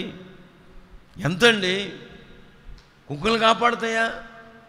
దొంగడికి తెలీదా కుక్కకి ఏం చేయాలో? బిస్కెట్లు పెడతాడు, బిస్కెట్లో మత్తు పెడతాడు, ఆ బిస్కెట్లు తిని పడుకుంటాయి, బోర్లు పడతాయి, ఆడి పని ఆడు చేసుకుపోతాడు. కుక్కలు కాదు, ఏమంటే జంతువులు కాదు. దేవుని ఆత్మచేత దేవుడు మనల్ని కాపాడుతాడు. హల్లెలూయా. ఆయన సంరక్షిస్తూ ఉంటాడు, కాపాడుతూ ఉంటాడు, పోషిస్తూ ఉంటాడు. ఉపదేశ క్రమములో ఉపదేశానుసారమైన జీవితం కలిగి ప్రియులారా ఐక్యతలో నడిపించబడుతూ సహవాసములో అంటుగట్టబడి ఈ సహవాసం పాడైపోకుండా ప్రొటెక్షన్, కాపుదల, చర్మము కప్పబడిన వారమై ప్రభు మార్గాల్లో మనం సాగుతున్నప్పుడు ఆయన మనకు జీవాన్ని అనుగ్రహించి ఆయన సంరక్షణ చేత, ఆయన ఆత్మ చేత మనల్ని కాపాడుచూ ఉంటారు. తొలగిపోకుండా, లోకములో మిళితమైపోకుండా, అపవిత్రతలో పొర్లాడకుండా, అవిధేయతలోకి వెళ్ళిపోకుండా ప్రభు మనల్ని కాపాడుచు సంవత్సరాలు కాపాడుతూ ఎంతకాలం కాపాడుతాడంట ఆయన? సదాకాలం. ఆమేన్. ఎంతకాలం? సదాకాలం కాపాడుతాడు. ప్రభు చెప్తున్నాడు, సదాకాలం నేను మీతో కూడా ఉంటాను. ఆమేన్. మత్తయి సువార్తలు అంటాడు ఆయన, నా ఆజ్ఞలను అనుసరించి నా కట్టడల ప్రకారం నడుచుకోండి, సమస్త జనుల్ని ఇదిగో నా శిష్యులారా శిష్యులుగా చేయండి, సదాకాలం నేను మీతో ఉంటాను. ఆమేన్. హల్లెలూయా. సదాకాలం ఉంటాడు ఆయన. ఆయన కొన్ని రోజులు విడిచిపెట్టేవాడు కాదు. ఆయన ఆశీర్వదించాడంటే అది ఆగదండి, ఆయన ఆశీర్వదిస్తూనే ఉంటాడు. ఏమండి, ఉజ్జియా దేవుణ్ణి ఆశ్రయించినంతకాలం ఉజ్జియాని దేవుడు వర్ధిల్ల చేస్తూ వచ్చాడు. ఆమేన్. అట్లాగే మనము యేసయ్యను జీవాన్ని అనుసరిస్తున్నంతకాలం, యేసయ్యను హత్తుకుని వెంబడిస్తున్నంతకాలం మన దేవుడు మనల్ని ఏం చేస్తాడు? అంతకంతకు వర్ధిల్లేటట్టు చేస్తాడు, ఆశీర్వదించబడేట్లు చేస్తాడు. ఆ సంవత్సరం ఇస్సాకు ఆ దేశమందు ఉన్నవాడై క్రమక్రమముగా, హల్లెలూయా, ఆ సంవత్సరం ఏమయ్యాడండి? క్రమక్రమముగా మన జీవితాల్లో తృప్తిని, ఆనందాన్ని కలుగు చేసి ఉన్నతమైన అనుభవాల్లో నడిపించుటకు శక్తి గలవాడు. ఆ జీవవాక్యమును గురించి ఆది నుంచి ఏది ఉండెనో, మేమేది వింటిమో, కనులార ఏది చూచితమో, ఏది నిదానించి కనుగొన్నామో, మా చేతులు దేన్ని తాకినాయో అదే మీకు తెలియపరుస్తున్నాం. హల్లెలూయా. ఆ జీవము ప్రత్యక్షమయ్యింది. ఆ జీవాన్ని మీరు కోరుకోండి. ఆ జీవాన్ని మీరు కోరుకున్నట్లయితే మీరు నన్ను ప్రేమిస్తారు. ఆ ప్రేమలో వేరుపారండి, ప్రేమలో వర్ధిల్లండి, ప్రేమలో అభివృద్ధిపరచబడండి, ప్రేమను పంచండి. యేసయ్య ప్రేమను లోకానికి చాటి చెప్పండి. యేసయ్య ప్రేమ ఎట్లాంటి చెప్పనండి? అగాధ సముద్ర జలములైన ఆయన ప్రేమను ఆర్పజాలం. ఆయన ప్రేమ బైబిల్లో రాయబడి ఉంది, మరణము కంటే బలమైనది. మరణమే తక్కువ ఆయన ప్రేమ కంటే, మరణము కంటే బలమైనది యేసయ్య ప్రేమ. విశ్వాసము, నిరీక్షణ, ప్రేమ, ఈ మూడింటిలో శ్రేష్టమైనది ప్రేమ. విశ్వసిస్తున్నాం ప్రభు వచ్చేస్తున్నాడని, ఏమండి, నిరీక్షణ కలిగి ఉన్నాం మనం పరలోకానికి ఎత్తపడతామని. ఆయన వచ్చేసాడు, నిరీక్షించినట్టుగా ఎత్తపడ్డాం, ఆయన సన్నిధికి వెళ్ళిపోయి విశ్వాసంతో పని లేదు, ఏమండి, నిరీక్షణతో పని లేదు. అక్కడ ఉన్న నిలిచింది ఏంటి? ప్రేమ. హల్లెలూయా, హల్లెలూయా. ఈ ప్రేమ కలకాలం, జీవితకాలం, ఏమండి, పరలోకమందును భూలోకమందును కూడా ప్రేమ నిలిచి ఉంటుంది. కనుక ప్రేమించండి, ఆయన ఆజ్ఞల మార్గాన్ని నడవండి, అపవిత్రతలో విడిపించబడి అపవిత్రమైన కార్యక్రమాలకు వెళ్లకుండా ఒక పవిత్రమైన మార్గాల్లో మనల్ని చూసిన వాళ్ళందరూ వీళ్ళు దేవుని బిడ్డలు. ఆమేన్, హల్లెలూయా. వీళ్ళు దేవుని ప్రజలు, దేవుని బిడ్డలు అని చెప్పాలి, సాక్ష్యం ఇవ్వాలి. మన సాక్ష్యం మనం చెప్పుకోవటం కాదు, మన సాక్ష్యము యేసయ్య తెలియని వారు చెప్పాలా. కాకి పిల్ల కాకి ముద్దు అన్నట్టుగా మన గురించి మనం చెప్పుకుంటే ఏముంది? మన గురించి యేసును ఎరగని వారు చెప్పాలి. హల్లెలూయా. అట్లా చెప్పాలంటే మనం ఏం చేయాలి? వాళ్ళకి మనం యేసయ్య ప్రేమను పంచాలి. హల్లెలూయా. అట్లా సాగుతున్నట్లయితే ఆకాశానికి భూమికి సృష్టికర్త అయిన దేవాతి దేవుడు ఎన్నెన్నో అద్భుతాలు, మహత్త కార్యాలు, సూచక క్రియలు మన జీవితాల్లో చేసి చూపించటమే కాకుండా జీవ మార్గాల్లో మనం నడిపించి జీవన సంబంధమైన అనుభవాల్లో, జీవన వ్యాపారాల్లో చిక్కుకోకుండా భక్తికి, జీవనానికి అవసరమైన ప్రతి వాటిని కూడా ఆయన మహిమైశ్వర్యంలో తీరుస్తూ ఆయన ప్రజలమైన మనకు ఏది తక్కువ కాకుండా సర్వ సమృద్ధిని ఆయన కలుగు చేస్తాడు. కనుక మనం చేతులు ఆయన శరీరం రక్తం తీసుకోపోతున్న ముందుగా మనం ఏం చేయాలంటే, యేసయ్య నాలో అనైక్యత ఎక్కడైనా ఉంటే, అసమాధానం ఎక్కడైనా ఉంటే, నేను ఎవరితోనైనా విరోధంగా ఉంటే దయచేసి అందరితో నేను సమాధానం పడేటట్టుగా పరిశుద్ధాత్ముడా, ప్రభువైన యేసయ్య నాకు సహాయం చేయండి అయ్యా అని మనం ఏక మనసుతో, ఏక తాత్పర్యంతో, ఏక భావంతో ప్రార్థన చేసుకున్నప్పుడు మన ప్రార్థన ఆలకించి మనలో ఆ ఐక్యత ఉట్టిపడేటట్టు ప్రభు చెయ్యనుగాక. హల్లెలూయా. నిశ్చయముగా పవిత్రమైన మార్గాల్లో కడవరకు ప్రభులు వారు నడిపించి బలపరుస్తాడనే సంగతులు ఈరోజు వరకు వాస్తవాలు కనబడుతున్నాయి. మరొక మాట కూడా మనం చదివితే సామెతల గ్రంథంలో చదువుదామండి, 4వ అధ్యాయం 22-23 వాక్యాలు చదువుదాం.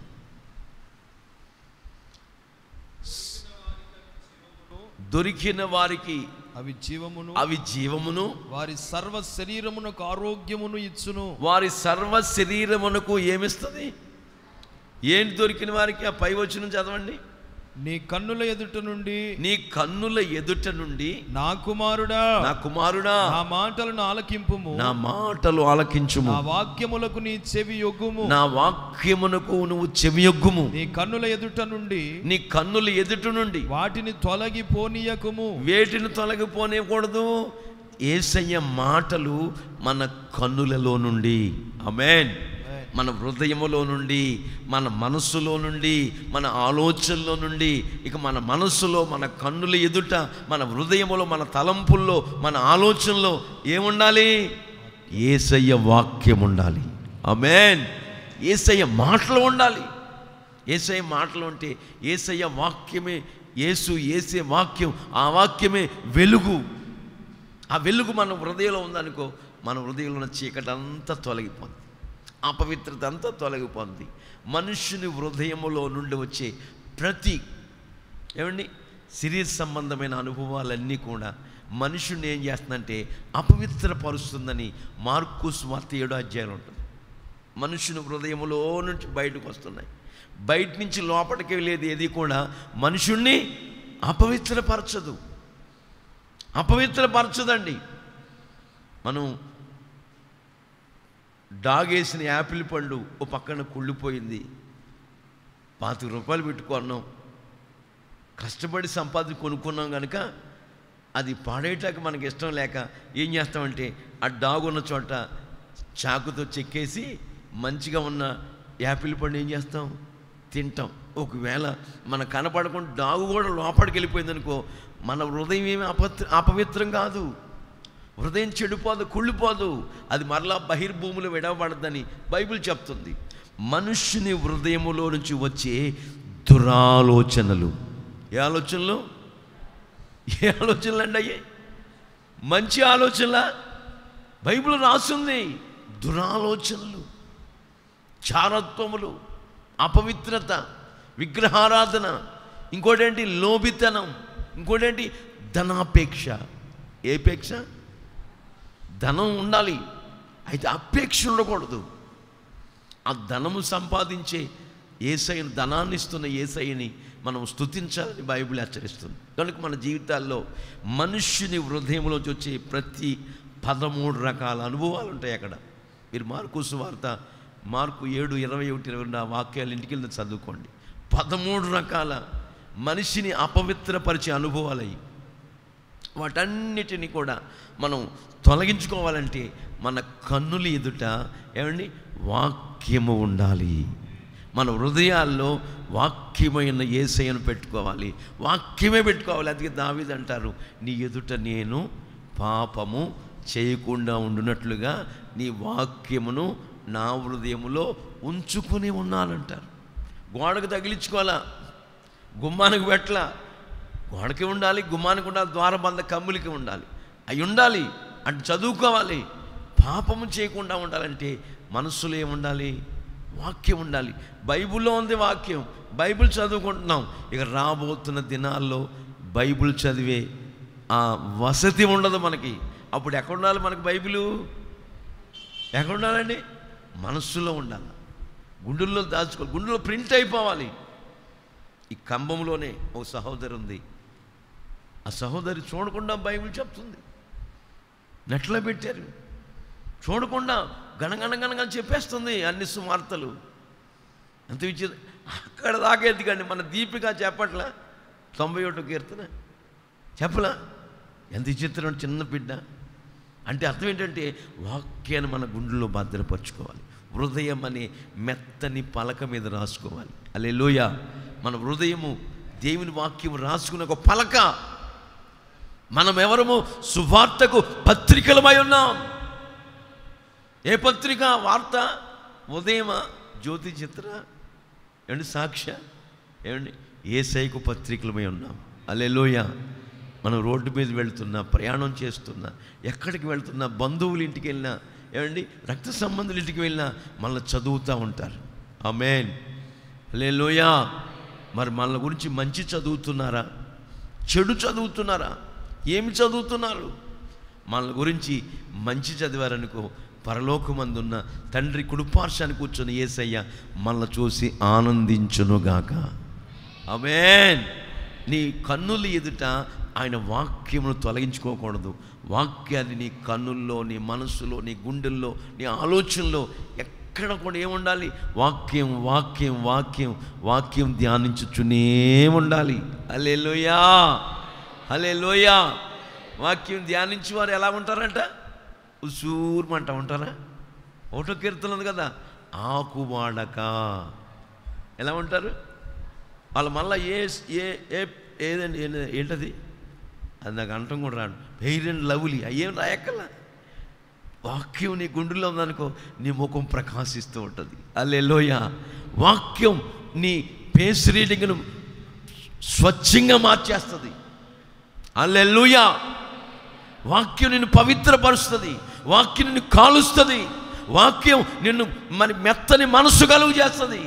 వాక్యం చుత్తు వంటిది, వాక్యం అగ్ని వంటిది, వాక్యం నిన్ను ఉతుకుతుంది. హల్లెలూయా. ఏం చేస్తుంది? మనల్ని మలినమైన మన వస్త్రాన్ని, మలినమైన మన జీవితాన్ని ఉతుకుతుంది. అందుకే జ్ఞానైన సొలొమోను గారు అంటారు, దేవుని వాక్యము నీ కన్నుల ఎదుట నుండి తొలగిపోనివద్దు. ఆమేన్. నీ మనస్సులో ఉంచుకో, నీ గుండెల్లో ఉంచుకో, నీ ఆలోచనలో పెట్టుకో వాక్యం. ఎవరి మీద అయినా కొట్లాటికి వెళ్తున్నప్పుడు వాక్యం మన గుండెలో ఉందనుకో, ఆ వాక్యం మనతో మాట్లాడుతుంది. నువ్వు గొడవకి వెళ్ళకూడదు, ఎవరితో విరోధంగా ఉండకూడదు. వాక్యం చెప్తుంది, వాక్యం మనల్ని హెచ్చరిస్తుంది, వాక్యం మనల్ని గద్దిస్తుంది. అప్పుడు ఆ గద్దింపుకు మనం ఏమాలి? లోబడాలి. ఆ గద్దింపుకు మనం విధేయులం అవ్వాలి. అంతేగాని గద్దింపును ఒక పక్కన పెట్టేసి, గద్దింపుని నిర్లక్ష్యపరిచి, తృణీకరించి, వాక్యాన్ని పక్కకు పెట్టేసి మనం వెళ్ళామనుకో, అక్కడ వెళ్ళిన చోట మనకు ఓటమి కలుగుతుంది. మన జీవితం అవమానాల పాలైపోద్ది, నిందల పాలైపోద్ది. అట్లాంటి పరిస్థితులు మన జీవితాల్లో జ్వరబడనివ్వకుండా పరిశుద్ధాత్ముడు మనల్ని కాచుకుంటారు. ఆయన సంరక్షణ చేత మన ఆత్మను నిత్యము దివారాత్రులు కాపాడుతూ ఉంటారు. హల్లెలూయా. నీ కన్నుల ఎదుటి నుంచి ఆయన వాక్యం తొలగిపోనివద్దు. చదవండి. నీ హృదయమందు వాటిని భద్రము చేసుకొను. నీ గుండెల్లో, నీ హృదయంలో దేవుని వాక్యాన్ని భద్రం చేసుకో. దొరికిన వారికి అవి జీవమును. వాక్యము ధ్యానిస్తున్న వారికి, వాక్యం దొరికిన వారికి అదేంటి? జీవమును. వారి సర్వ శరీరమునకు ఆరోగ్యమునిచ్చును. వారి సర్వ శరీరమునకు ఆరోగ్యము కలుగజేయును గాక. అందుకే అన్నిటికంటే ముఖ్యముగా నీ హృదయమును, నీ ఆత్మీయ జీవితమును, నీ మనస్సాక్షి నీ మీద నేరారోపణ, దోషారోపణ చేయకున్నట్లుగా నీ మనస్సాక్షిని శుద్ధి చేసుకో. హల్లెలూయా. నీ హృదయమునంటే నీ మనస్సును, నీ హృదయమును, నీ ఆలోచనల్ని భద్రంగా కాపాడుకోవాలి. అటు ఇటు మనం ఏమండి, నన్ను ఎవరు అంటున్నారు, ఏంటండి మీరు అసలు కనపడట్లేదు, ఎప్పుడు కనపడుతూ ఉండేవారు కదా అంటే, నాకేం పని ఉందండి, మా పిల్లలు తెచ్చి పెడతారు ఏదైనా అవసరం అయితే, నాకేం పని ఉంది. ఇక ఈ మధ్యన ఒక 8 నెలల నుండి, ఇంచుమించు 1 సంవత్సరం నుండి బైబిల్ బాగా పఠిస్తున్నాను నేను. ఇక నాకేం బైబిల్ చదువుకుంటుంటే ఎంత సంతోషమో, బైబిల్లో ఒక్కొక్క మాట ధ్యానించుకుంటున్నప్పుడు ఎంత ఆనందం, ఎంత సంతోషం. నా ప్రాణము, ఆత్మ, శరీరానికి దేవుని వాక్యము ఆరోగ్యాన్ని చేకూర్చింది. ఆమేన్. అవి దొరికిన వారికి జీవమును, వారి సర్వ శరీరమునకును. హల్లెలూయా. అంటే అర్థం ఏంటి? ఒక తలకే కాదు, ఒక కళ్ళుకే కాదు, ఒక ముక్కు కాదు, ఒక చేతులు కాదు, నరాలు కాదు, కాళ్ళు కాదు, ఉదరానికి కాదు, తల నుండి అరిపాదం వరకు వాళ్ళ సర్వ శరీరం అని రాశాడు పరిశుద్ధాత్ముడు అక్కడ. అవి దొరికిన వారికి ఏమండి? జీవమును, వారి సర్వ శరీరము. హల్లెలూయా. సర్వ శరీరం అంటే తల నుండి అరికాలు వరకు, ఏమండి, నడినెత్తు నుండి అరిపాదం వరకు ఏమిస్తాడంటే ఆయన? ఆరోగ్యం ఇస్తాడు. శరీర స్వస్థత కాదు కానీ ఆత్మకు స్వస్థత కలుగు చేస్తాడు. ఆత్మీయ ఆరోగ్యాన్ని, ఆత్మీయ ఆశీర్వాదాన్ని ప్రభు కలుగు చేస్తాడు. ఈ ఆత్మీయ ఆరోగ్యం మనకు ఉన్నట్లయితే మన ముగింపు ఒక మహిమకరంగా మారుస్తాడు ఆయన. ఎప్పుడు కూడా మనం రిజాయిస్ ఇన్ ద లార్డ్ అన్నట్టుగా ప్రభువునందు ఆనందిస్తూ ఉంటాం. మనలో బాధలు ఉంటాయి, మనలో ఎన్నో విచారాలు ఉంటాయి, ఎన్నో నిట్టూర్పులు ఉంటాయి. వాటన్నిటిని ఆయన కొట్టివేసి మన దుఃఖమును సంతోషముగా మారుస్తారు.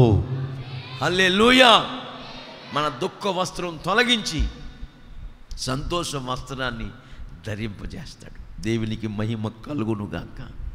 హల్లెలూయా. ఎన్నో దుఃఖాలు మన జీవితాల్లో, ఇక్కడ మీ కూర్చొని మీ అందరిలో కూడా అనేక దుఃఖాలతో ఒకప్పుడు ఉన్నాం. వాటన్నిటిని తొలగించి మన ప్రాణాత్మ దేహాలకి, సర్వ శరీరానికి వాక్యానుసారమైన జీవితం కలిగిన మనందరికీ కూడా ఆరోగ్యాన్ని, నెమ్మదిని, క్షేమాన్ని కలుగుచేయటమే కాకుండా ఇదిగో 11వ నెలలో ఈ శుద్ధీకరణ కూడికలో పాలు పొందటానికి మనందరినీ కూడా ఆయనను అత్తుకొనిన మనలందరినీ నేటి వరకు, ఈ గడియ వరకు సజీవుల లెక్కలో ఉంచారు. హల్లెలూయా. ఆయన అత్తుకుని ఉన్నట్లుగా మనం ఏం కోరుకోవాలి? జీవమును కోరుకొనుడి. హల్లెలూయా. ఆ జీవము మనకు ప్రత్యక్షమైంది. ఆ జీవమే మన నిత్య జీవం ప్రసాదిస్తుంది. ఆ నిత్య జీవం మనల్ని ఏం చేస్తుందంటే పరలోక పట్టణానికి వారసులుగా చేస్తుంది. మన ముగింపు ఒక మహిమకరంగా మారుస్తుంది. మన జీవితాల్లో ఏది కొదువు లేకుండా సమృద్ధిని, జీవాన్ని, ఏమండి, గొర్రెలకు జీవమును అది సమృద్ధిగా అనుగ్రహించడానికే కాపరి అయిన యేసయ్య, ప్రధాన కాపరి అయిన యేసయ్య పరలోకమును వీడి భూలోకానికి వచ్చారు. ఏమి ఉంటాక మనకి? దరిద్రతలో ఉండటానికి కాదు, శపితమైన అనుభవాల్లో కొట్టుకుపోతాంట కాదు. యేసయ్య వచ్చింది ఎందుకంటే మన శాపాన్ని తొలగించడానికి. హల్లెలూయా. మన దరిద్రతను తొలగించడానికి, మనకు జీవాన్ని ప్రత్యక్షపరిచి మన జీవితంలో నిత్య జీవాన్ని ప్రసాదించడానికి ఆయన వచ్చాడు. కనుక ఆయనతో బ్రతుకు కాలమంతా మన సహవాసం తండ్రితోనూ కుమారుడితోనూ పరిశుద్ధాత్మతో కూడా ఉండాలని లేఖనాలు చెప్పకనే చెప్పుచున్న నగ్న సత్యాలు. మన యోహాను పత్రికలో ఒక మాట చదువుతుంటే ఒక చక్కటి మాట రాసి ఉంది. ప్రియులారా, మనము వెలుగులో ఉన్న ప్రకారము మనం ఆయన వెలుగులో నడిచినలా మనమందరము కూడా అన్యోన్యమైన సహవాసము గలవారమై ఉందుము. అప్పుడు ఆయన కుమారుడైన యేసు రక్తము ప్రతి పాపము నుండి మనల్ని పవిత్రులుగా చెయ్యను. హల్లెలూయా. ఆయనతో అన్యోన్యమైన సహవాసం కలిగి ఉంటే ఆయన ఏం చేస్తాడు? ప్రతి పాపాన్ని కడిగేస్తాడు. హల్లెలూయా. ప్రతి అవిధేయతను తొలగిస్తాడు, ప్రతి నిందను తొలగిస్తాడు, ప్రతి అపవిత్రతను తొలగిస్తాడు. తొలగించి మనల్ని శుద్ధి చేసి పవిత్రపరిచి పవిత్రమైన మార్గాల్లో కడవరకు నడిపించి ఏది లోటు లేకుండా మన జీవితాల్లో దుఃఖము నిట్టూర్పులు ఎగిరిపోయేటట్లుగా ఏ బలహీనతలు మనకు ఆవరించకుండా ఆయన మన సర్వ శరీరానికి ఆరోగ్యాన్ని చేకూర్చి నడిపించే దేవుడు మనం ఆరాధించుకుంటున్న ప్రభు అయిన యేసుక్రీస్తు. కనుక ఆయన శరీరమును రక్తాన్ని తీసుకోవటానికి రేపు ఉదయకాలం సిద్ధపడుతున్న మనం యోగ్యులమై ఉండాలి. ఆమేన్. హల్లెలూయా. ఆయన అత్తుకొని ఉండాలి. ఆయన జీవాన్ని మనం పొందుకోవాలి. అవి దొరికిన వారికి జీవమును, వాళ్ళ సర్వ శరీరానికి ఆరోగ్యం. ఆయన శరీరం, ఆయన రక్తం మనం తీసుకుంటున్నప్పుడు యేసు ప్రభుల వారు ఒక రెట్టును పట్టుకుని కృతజ్ఞతాస్తుతులు చెల్లించి, బైబిల్ రాయబడి ఉంది, దాన్ని విరిచి ఆశీర్వదించి. హల్లెలూయా. మనం తీసుకుంటున్న శరీరం ఆశీర్వదించబడిన శరీరం. హల్లెలూయా. ఆ శరీరాన్ని మనం యోగ్యంగా తీసుకుంటే మన జీవితాలు ఆశీర్వదించబడతాయి, మన బ్రతుకులు స్థిరపరచబడతాయి. కనుక ఈ లోకం శాశ్వతం కాదు.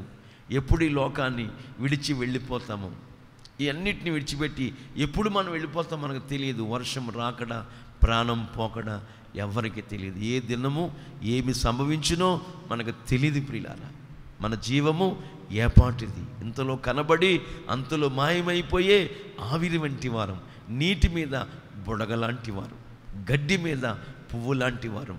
గడ్డి ఎండిపోతుంది, పువ్వు రాలిపోద్ది. దేవుని వాక్యము నిత్యము నిలిచి ఉంటుంది. ఆమేన్. దేవుని వాక్యం నిత్యము నిలిచి ఉంటుంది అంటే అర్థం ఏంటంటే యేసయ్య నిత్యము ఉందురుగాక. ఆమేన్. వాక్యమే యేసు, యేసే వాక్యం. ఆ వాక్యమే కృపా సత్య సంపూర్ణుడిగా మన మధ్యన నివసించడానికి మరియమ్మ గర్భము ద్వారా ఉద్భవించాడు. హల్లెలూయా. ఇక వచ్చేసింది నవంబర్. ఈ వచ్చే వారం నుండి క్రిస్మస్ సెలబ్రేషన్లు జరుగుతూ ఉంటాయి. ప్రపంచమంతా ఈ 2 నెలలు కూడా క్రిస్మస్ వేడుకలు జరగబోతూ ఉంటాయి. గ్రాండ్ క్రిస్మస్, ఏమండి, ఐక్య క్రిస్మస్, ఇంకా ఎన్నెన్నో దానికి క్రిస్మస్ గీతారాధన. హల్లెలూయా. చెన్నైలో పెట్టారు ఒకసారి. ఎస్ఎన్ గారు అక్కడికి వెళ్ళారు. దేవదాసయ్య గారు వాళ్ళ చెల్లెలు గారి కుటుంబంలో ఆయన అక్కడ ఫ్లెక్సీ పెట్టారు, క్రిస్మస్ గీతారాధన. ఆ మాట చూసి వచ్చి యేసన్న గారు పాట కట్టారు. నా గీతారాధనలో అవి ఏం పాటలు అండి అవి. అసలు ఆకలి వేస్తుందా? ఏమండి, ప్రపంచానికి వస్తున్న మినిస్ట్రీ గీతాలు ఏమండి జీవామృతం. హల్లెలూయా, హల్లెలూయా. ఆ పాటలు వింటుంటేనే మన ప్రాణము, ఆత్మ, శరీరాలు ఏమండి గాలిలో తేలిపోతున్నట్టుంటాయి. హల్లెలూయా. ఎక్కడికో వెళ్ళిపోతున్నట్టుంటాం. దేవునికి మహిమ కలుగునుగాక. హల్లెలూయా. యేసయ్య మాటలు చెప్తుంటే ఒకరోజు, 2 రోజులు, 3 రోజులు యేసయ్య మాటలు చెప్తుంటే వాళ్ళ అమ్మగారు పెట్టిన ఆ రొట్టెలు చేపలు మర్చిపోయాడు ఆ కుర్రాడు. 3 రోజులు దాని ధ్యాసే లేదు.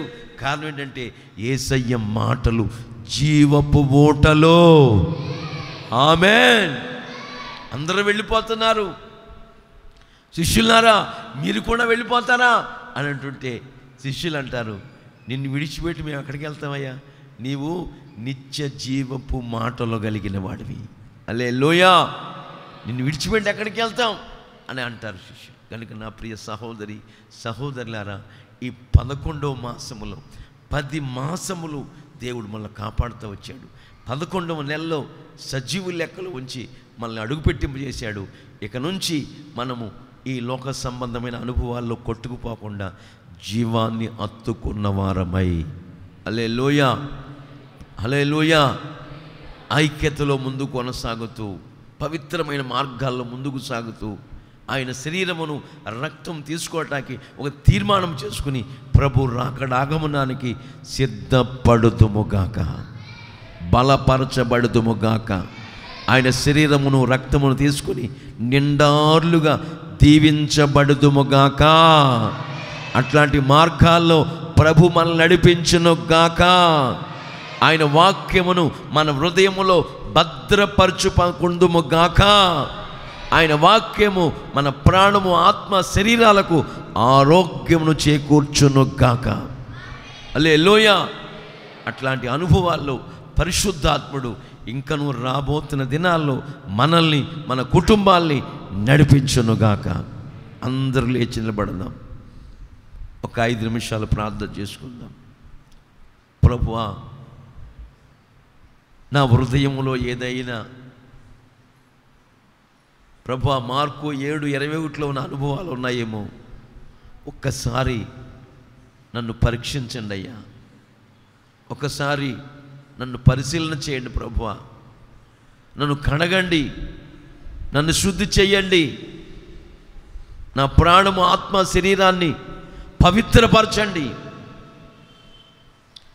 వాక్యమని ఆ వెలుగును నా జీవితంలో చేర్చుకొని నా చీకటిని తొలగించుకొని నాలో నా అవిధేయతను తొలగించండి అయ్యా. నాలో నా అపవిత్రతను తొలగించండి అయ్యా. నీ వాక్యపు వెలుగులో నీ నడవటానికి సహాయం చేయి. ఆయన వెలుగు అయిన ప్రకారం మనం కూడా వెలుగులో నడిచిన ఎడల ఒకరికొకరు అన్యోన్యమైన సహవాసము కలిగిన వారమై ఉంటాం. అప్పుడు యేసు రక్తం ప్రతి పాపమును కడిగి మనల్ని పవిత్రులుగా చేస్తుంది. అన్యోన్య సహవాసం, క్లోజ్ ఫెలోషిప్. యేసయ్యతో నీకు సహవాసం ఉందా? కాలేబు కోరుకుంటున్నాడు, యెహోషువ నాకు హెబ్రోను ఇవ్వండి అయ్యా స్వాస్థ్యంగా అన్నాడు. హెబ్రోను అనగా సహవాసం. సహవాసాన్ని కోరుకుంటున్నావా? సహవాసముతో అంటుగట్టబడి ఉన్నావా? సహవాసం కొరకు అహర్నిశలు ప్రయాసపడుతున్నావా? సహవాసం కొరకు నీ డబ్బును వెచ్చిస్తున్నావా? ఖర్చు పెడుతున్నావా? సహవాసం కొరకు నువ్వు ప్రయాసపడుతున్నావా? సహవాసములో ముడివేయబడి ఉన్నావా? మాతో పాటు మీకు నువ్వు సహవాసము కలిగినట్లుగా మన సహవాసం తండ్రి అయిన దేవునితోనూ కుమారుడైన యేసుక్రీస్తుతోనూ పరిశుద్ధాత్మతో కూడా ఉండి తీరాలి. యేసయ్యా, యేసయ్యా, యేసయ్యా.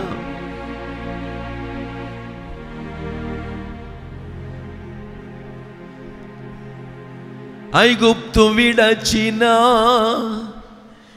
ఎర్ర సముద్రము అడ్డురాని వచ్చెనే. ఐగుప్తు విడచిన ఎర్ర సముద్రము అడ్డురాని వచ్చెనే. నీ బాహుబలమే నన్ను దాటించి శత్రువుని కూల్చెనే. నీ బాహుబలమే నన్ను దాటించి శత్రువుని కూల్చెనే. నా జీవం నీ కృపలో దాచితివే. నా జీవిత కాలమంతా ప్రభువా నీవే నా ఆశ్రయం, నా ఆశ్రయం. నా జీవం నీ కృపలో దాచితివే.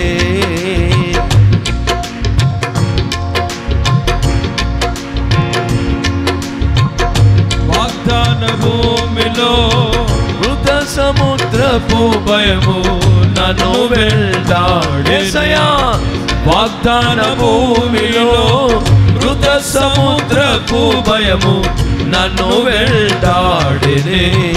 వాక్యమయులని సహవాసము ధైర్యము పుట్టించే యేసయ్యా వాక్యమయున్నని సహవాసము ధైర్యము పుట్టించే నా జీవం నీ కృపలో దాచితివే నా జీవిత కాలమంతా ప్రభువా నీవే నా ఆశ్రయం ఆశ్రయం నా జీవం నీ కృపలో దాచితివే స్తుతుల మధ్యలో నివసించువాడా స్తుతికి పాత్రుడా స్తుతుల మధ్యలో నివసించువాడా స్తుతికి పాత్రుడా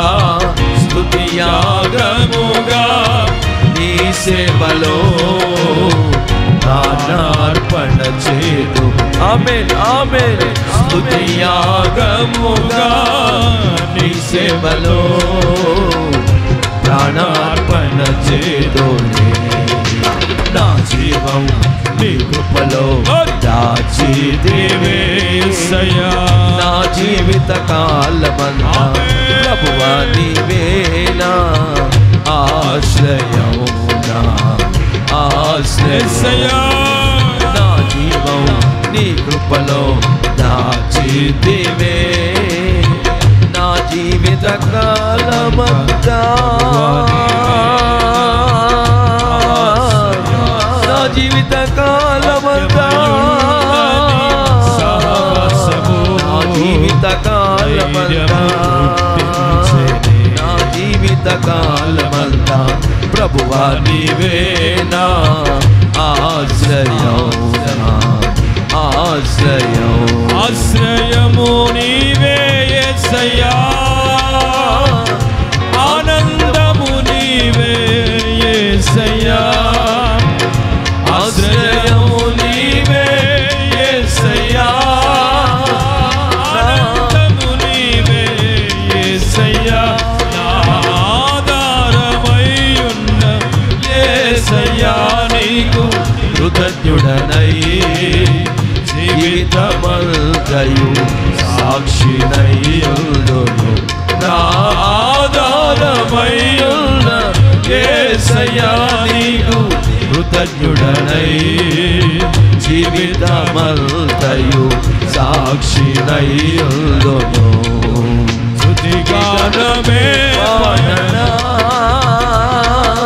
జయ గీతమే పాడనా స్తుతిగానమే పాడనా జయ గీతమే పాడనా నా ఆధారమయ్యున్న యేసయ్యా నీకు కృతజ్ఞుడనై జీవితమంతయు సాక్షినయ్యుండును నా ఆధారమయ్యున్న యేసయ్యా నా ఆధారమయ్యున్న యేసయ్యా యేసయ్యా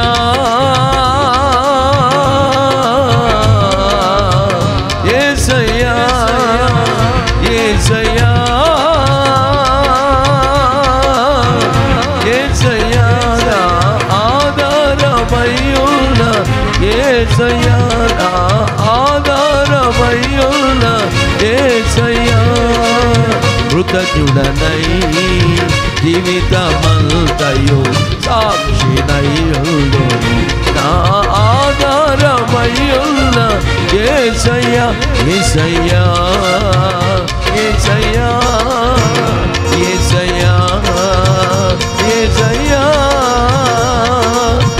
నిన్నే కొలుతోనయ్యా నీవే నీవే నా రాజువయ్యా యేసు నిన్నే కొలుతోనయ్యా నీవే నీవే నా రాజువయ్యా యేసయ్యా యేసయ్యా యేసయ్యా యేసయ్యా యేసయ్యా యేసయ్యా యేసయ్యా యేసయ్యా యేసయ్యా యేసయ్యా యేసయ్యా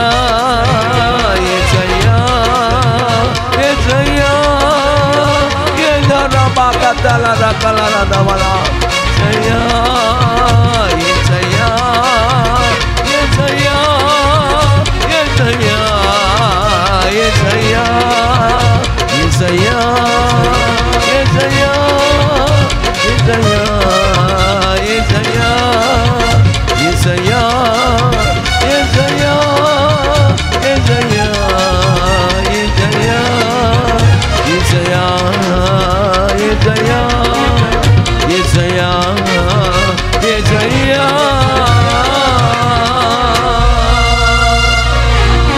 నిన్నే నిన్నే నిన్నే కొలుతోనయ్యా నీవే నీవే నా రాజు అయ్యా నా రాజు అయ్యా నా యజమానుడువు నీవే నా కాపరివి నీవే నా పోషకుడువు నీవే నన్ను కంచి వేసి కాపాడే దేవుడువు నీవే నాయన తొట్టిల్లకుండా కాపాడే దేవుడువు నీవే నాయన మేము ఏది చూచాము ఏది విన్నామో ఏది ప్రత్యక్షమయ్యిందో దేనిని మా చేతులు తాకుతూ వచ్చినాయో దానినే మీకు ప్రకటించుచున్నాము ఆ జీవము ప్రత్యక్షమగుచూ వచ్చుచున్నది రికబాల రకబాల భాషబాల రిబాల కద్దల రబషబాల ఆ జీవమై ఉన్న యేసయ్య ఇప్పటికే కోట్ల మంది ప్రజల్లో ప్రత్యక్షమవుతూ వచ్చారు వాళ్ళ జీవితాలు మారుస్తూ వచ్చారు వాళ్ళ బ్రతుకులు మారుస్తూ వచ్చాడు చీకట్లో ఆయన ప్రకాశిస్తున్నాడు చీకట్లో పొరలాడుతున్న వారి మధ్యలో ప్రకాశిస్తున్నాడు ఆయన చీకటి అనుభవాల్లో కొట్టుకుపోతున్న వారి మధ్యలో ప్రత్యక్షమవుతున్నాడు ఆయన వాళ్ళ జీవితాలు మార్చబోతున్నాడు మన జీవితాలను సుఖమయంగా మార్చబోతున్నాడు అత్తుకున్న అనుభవాల్లో మనల్ని నడిపిస్తూ సజీవుల గుంపులో మనల్ని నిలబెట్టబోతున్నాడు ఆజ్ఞల మార్గాన పరిగెత్తుతాకి ఆయన కృప అనుగ్రహించబోతున్నాడు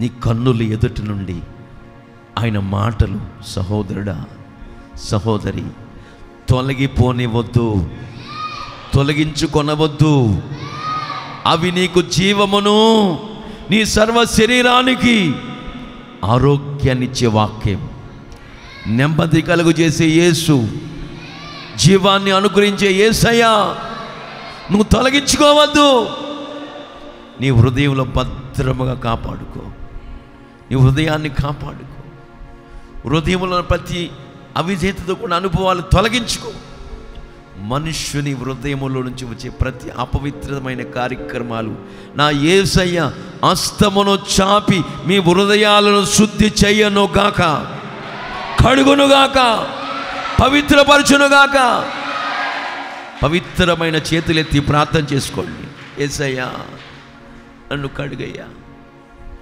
నన్ను శుద్ధి చేయయ్యా చర్మమును కప్పి మాంసపు పొదిగించి ఎముకలు నరాలు ఇచ్చి నీ జీవాన్ని ఊదేవయ్యా మమ్మల్ని మనుషులుగా చేశారు నీ సంరక్షణ చేత ఈరోజు వరకు మా ఆత్మను కాపాడుతూ వచ్చారు అందుకు మీకు స్తోత్రమయ్యా స్తోత్రము రాజా స్తోత్రము నాయనా అని అందరూ ప్రార్థన చేసుకోండి మీకోసం నేను ప్రార్థన చేయబోతున్నా రేపు జరుగుతున్న ప్రభు బల్లారాధన ఆశీర్వాదకరంగా జరిగేటట్లుగా ఒక్క క్షణం చేతులెత్తి ప్రార్థన చేద్దాం యేసయ్యా అనేక వందల ఆత్మలు తీసుకురా మంచి వాతావరణం ఇవ్వండి ఆశీర్వదించబడుచున్న మీ శరీరం పరిశుద్ధమైన మీ రక్తం మేము తీసుకోవటానికి యోగ్యులుగా చేయండి అయ్యా పవిత్రమైన మార్గాలు నడిపించండి అనేకులు నడిపించండి అద్భుతంగా ప్రభువా అన్ని సెంటర్స్లో అన్ని మందిరాల్లో రేపు జరుగుతున్న ఆరాధనలన్నీ ప్రభు బల్లారాధనలన్నీ అద్భుతంగా జరిగించి వేల మంది లక్షల మంది ప్రజలు హర్షించేటట్లుగా వాక్యాన్ని సంధించమని వేడుకుంటున్నాను. వాక్యాన్ని విత్తమని వేడుకుంటున్నాను. వాక్యాన్ని దైవ సేవకుల నోట ఉంచమని వేడుకుంటున్నాను. శక్తిగల మీ కార్యాలు జరిగించి మీరు అద్భుతంగా జరిగించబోతున్నందుకు స్తోత్రాలు చెల్లిస్తూ యేసు నామములో అడుగుచున్నాం తండ్రి, ఆమేన్. ప్రభు రేపటి దినపు ఆరాధనలన్నీ అద్భుతంగా జరిగిస్తున్నందుకు స్తోత్రం చెల్లిద్దాం. స్తోత్రం, స్తోత్రం, స్తోత్రం, స్తోత్రం. ప్రేమ కలిగిన తండ్రి, పరిశుద్ధుడా, ఈ శుద్ధీకరణ కూడికలో మీరు మాట్లాడుతూ వచ్చారు. అవును ప్రభువా, ప్రభువా నీకు స్తోత్రాలు.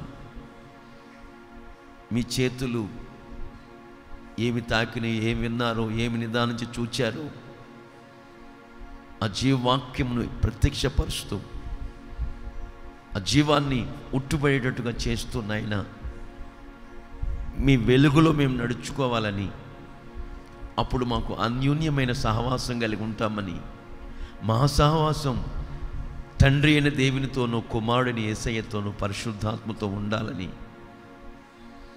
కాలేబు వలె సహవాసాన్ని కోరుకున్న వారమై నిండు మనసుతో, పూర్ణ మనసుతో, పూర్ణ బలముతో, పూర్ణ వివేకముతో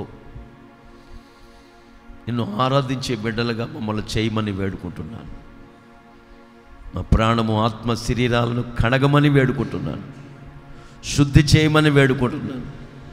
ఎక్కడ తొట్టిల్లిపోకుండా కాపాడమని వేడుకుంటున్నాను. ప్రభువా, నిన్ను ప్రేమిస్తూ నీ ఆజ్ఞల మార్గాన్ని పరిగెత్తుచూ నీ వాక్యాన్ని గైకుంటూ ఉండటానికి జీవాన్ని కోరుకోమని చెప్పారు మిమ్మల్ని అత్తుకోవటానికి. బ్రతుకాలమంతా మా జీవిత దినాలన్నీ కూడా ఈ సహవాసంలో అంటుగట్టబడి, స్థిరపరచబడి, బలపరచబడుతూ నిన్ను జీవిత కాలమంతా అత్తుకుని ఉండేటట్లు చేయండి. అత్తుకుని ఉన్నవారే సజీవులని, అత్తుకుని ఉన్నవారిలో గొప్ప ఆశీర్వాదాల చేత నింపుతారని, అత్తుకుని ఉన్నవారిలో ఘనమైన కార్యాలు చేస్తారని మీ లేఖన భాగాల్లో రాసిపెట్టారు. ఆ దిశగా మమ్మల్ని అందరినీ తీర్చిదిద్ది రేపటి దినం అందరూ ప్రభువా సిద్ధపడి నీతి నియమాల్లో నడిపించబడటానికి తీర్మానాలు చేసుకుంటూ, ప్రభువా మా హృదయం అనే మెత్తని పలక మీద జీవాన్ని ప్రత్యక్షపరిచి నీ మాటలు ముద్రించుకుని మీరు అక్కడ ఆగమనానికి సిద్ధపరచమని మా బిడ్డలందరినీ ఆ దిశగా ప్రయాణం చేయటానికి సహాయం చేయండి. పరిశుద్ధాత్ముడా, కలల ద్వారా, స్వప్నముల ద్వారా మీరు రాత్రి దర్శనమిచ్చి మాట్లాడండి. ఏ ఒక్కరు విడవబడకూడదు నాయన. అందరూ పెళ్లి కుమార్తెగా సిద్ధపడి మీరు అక్కడ ఆగమనానికి మేమందరం ఎదురు చూడాలి. కడబోరం రోగిని వెంటనే ఎత్తబడాలి. మీ స్వరం విని గుంపులో మేము ఉండాలి. కార్యాలు చేసి మీరు అక్కడికి సిద్ధపరచమని ఈ శుద్ధీకరణ కూడిక ప్రారంభం నుండి ఇప్పటి వరకు మీరు జరిగించినందుకు స్తోత్రాలు చెల్లిస్తూ మా బిడ్డలందరినీ అత్యధికమైన దీవెనల చేత నింపుచున్నందుకు వందనాలు చెల్లిస్తూ వచ్చిన వాళ్ళందరినీ ఎవరి ప్రాంతాల వారికి, ఎవరి గమ్యాలకి వారికి క్షేమంగా చేర్చి సుఖమైన నిద్ర అనుగ్రహించి వేకువజాను నిన్ను వెదికే ధన్యత భాగ్యాన్ని మా అందరికీ దయచేయమని యేసు పరిశుద్ధ నామం పేరిట అడిగి వేడుకొనుచున్నాము తండ్రి, ఆమేన్, ఆమేన్. మన ప్రభు అయిన యేసుక్రీస్తు వారి కృప, తండ్రి అయిన దేవుని ప్రేమ, పరిశుద్ధాత్మ దేవుని అన్యోన్యమైన సహవాసము, సన్నిధి, సముఖము కూడొచ్చిన మనకును సకల కోటి పరిశుద్ధులకును, ప్రాముఖ్యంగా ఆయన అత్తుకుని సజీవుల గుంపులో ఉండాలని తీర్మానం చేసుకుని ప్రతి ఒక్కరికి ఆయన కృప సదాకాలము తోడయుండి ఆశీర్వదించునుగాక. ఆమేన్, ఆమేన్. అందరికీ వందనాలండి.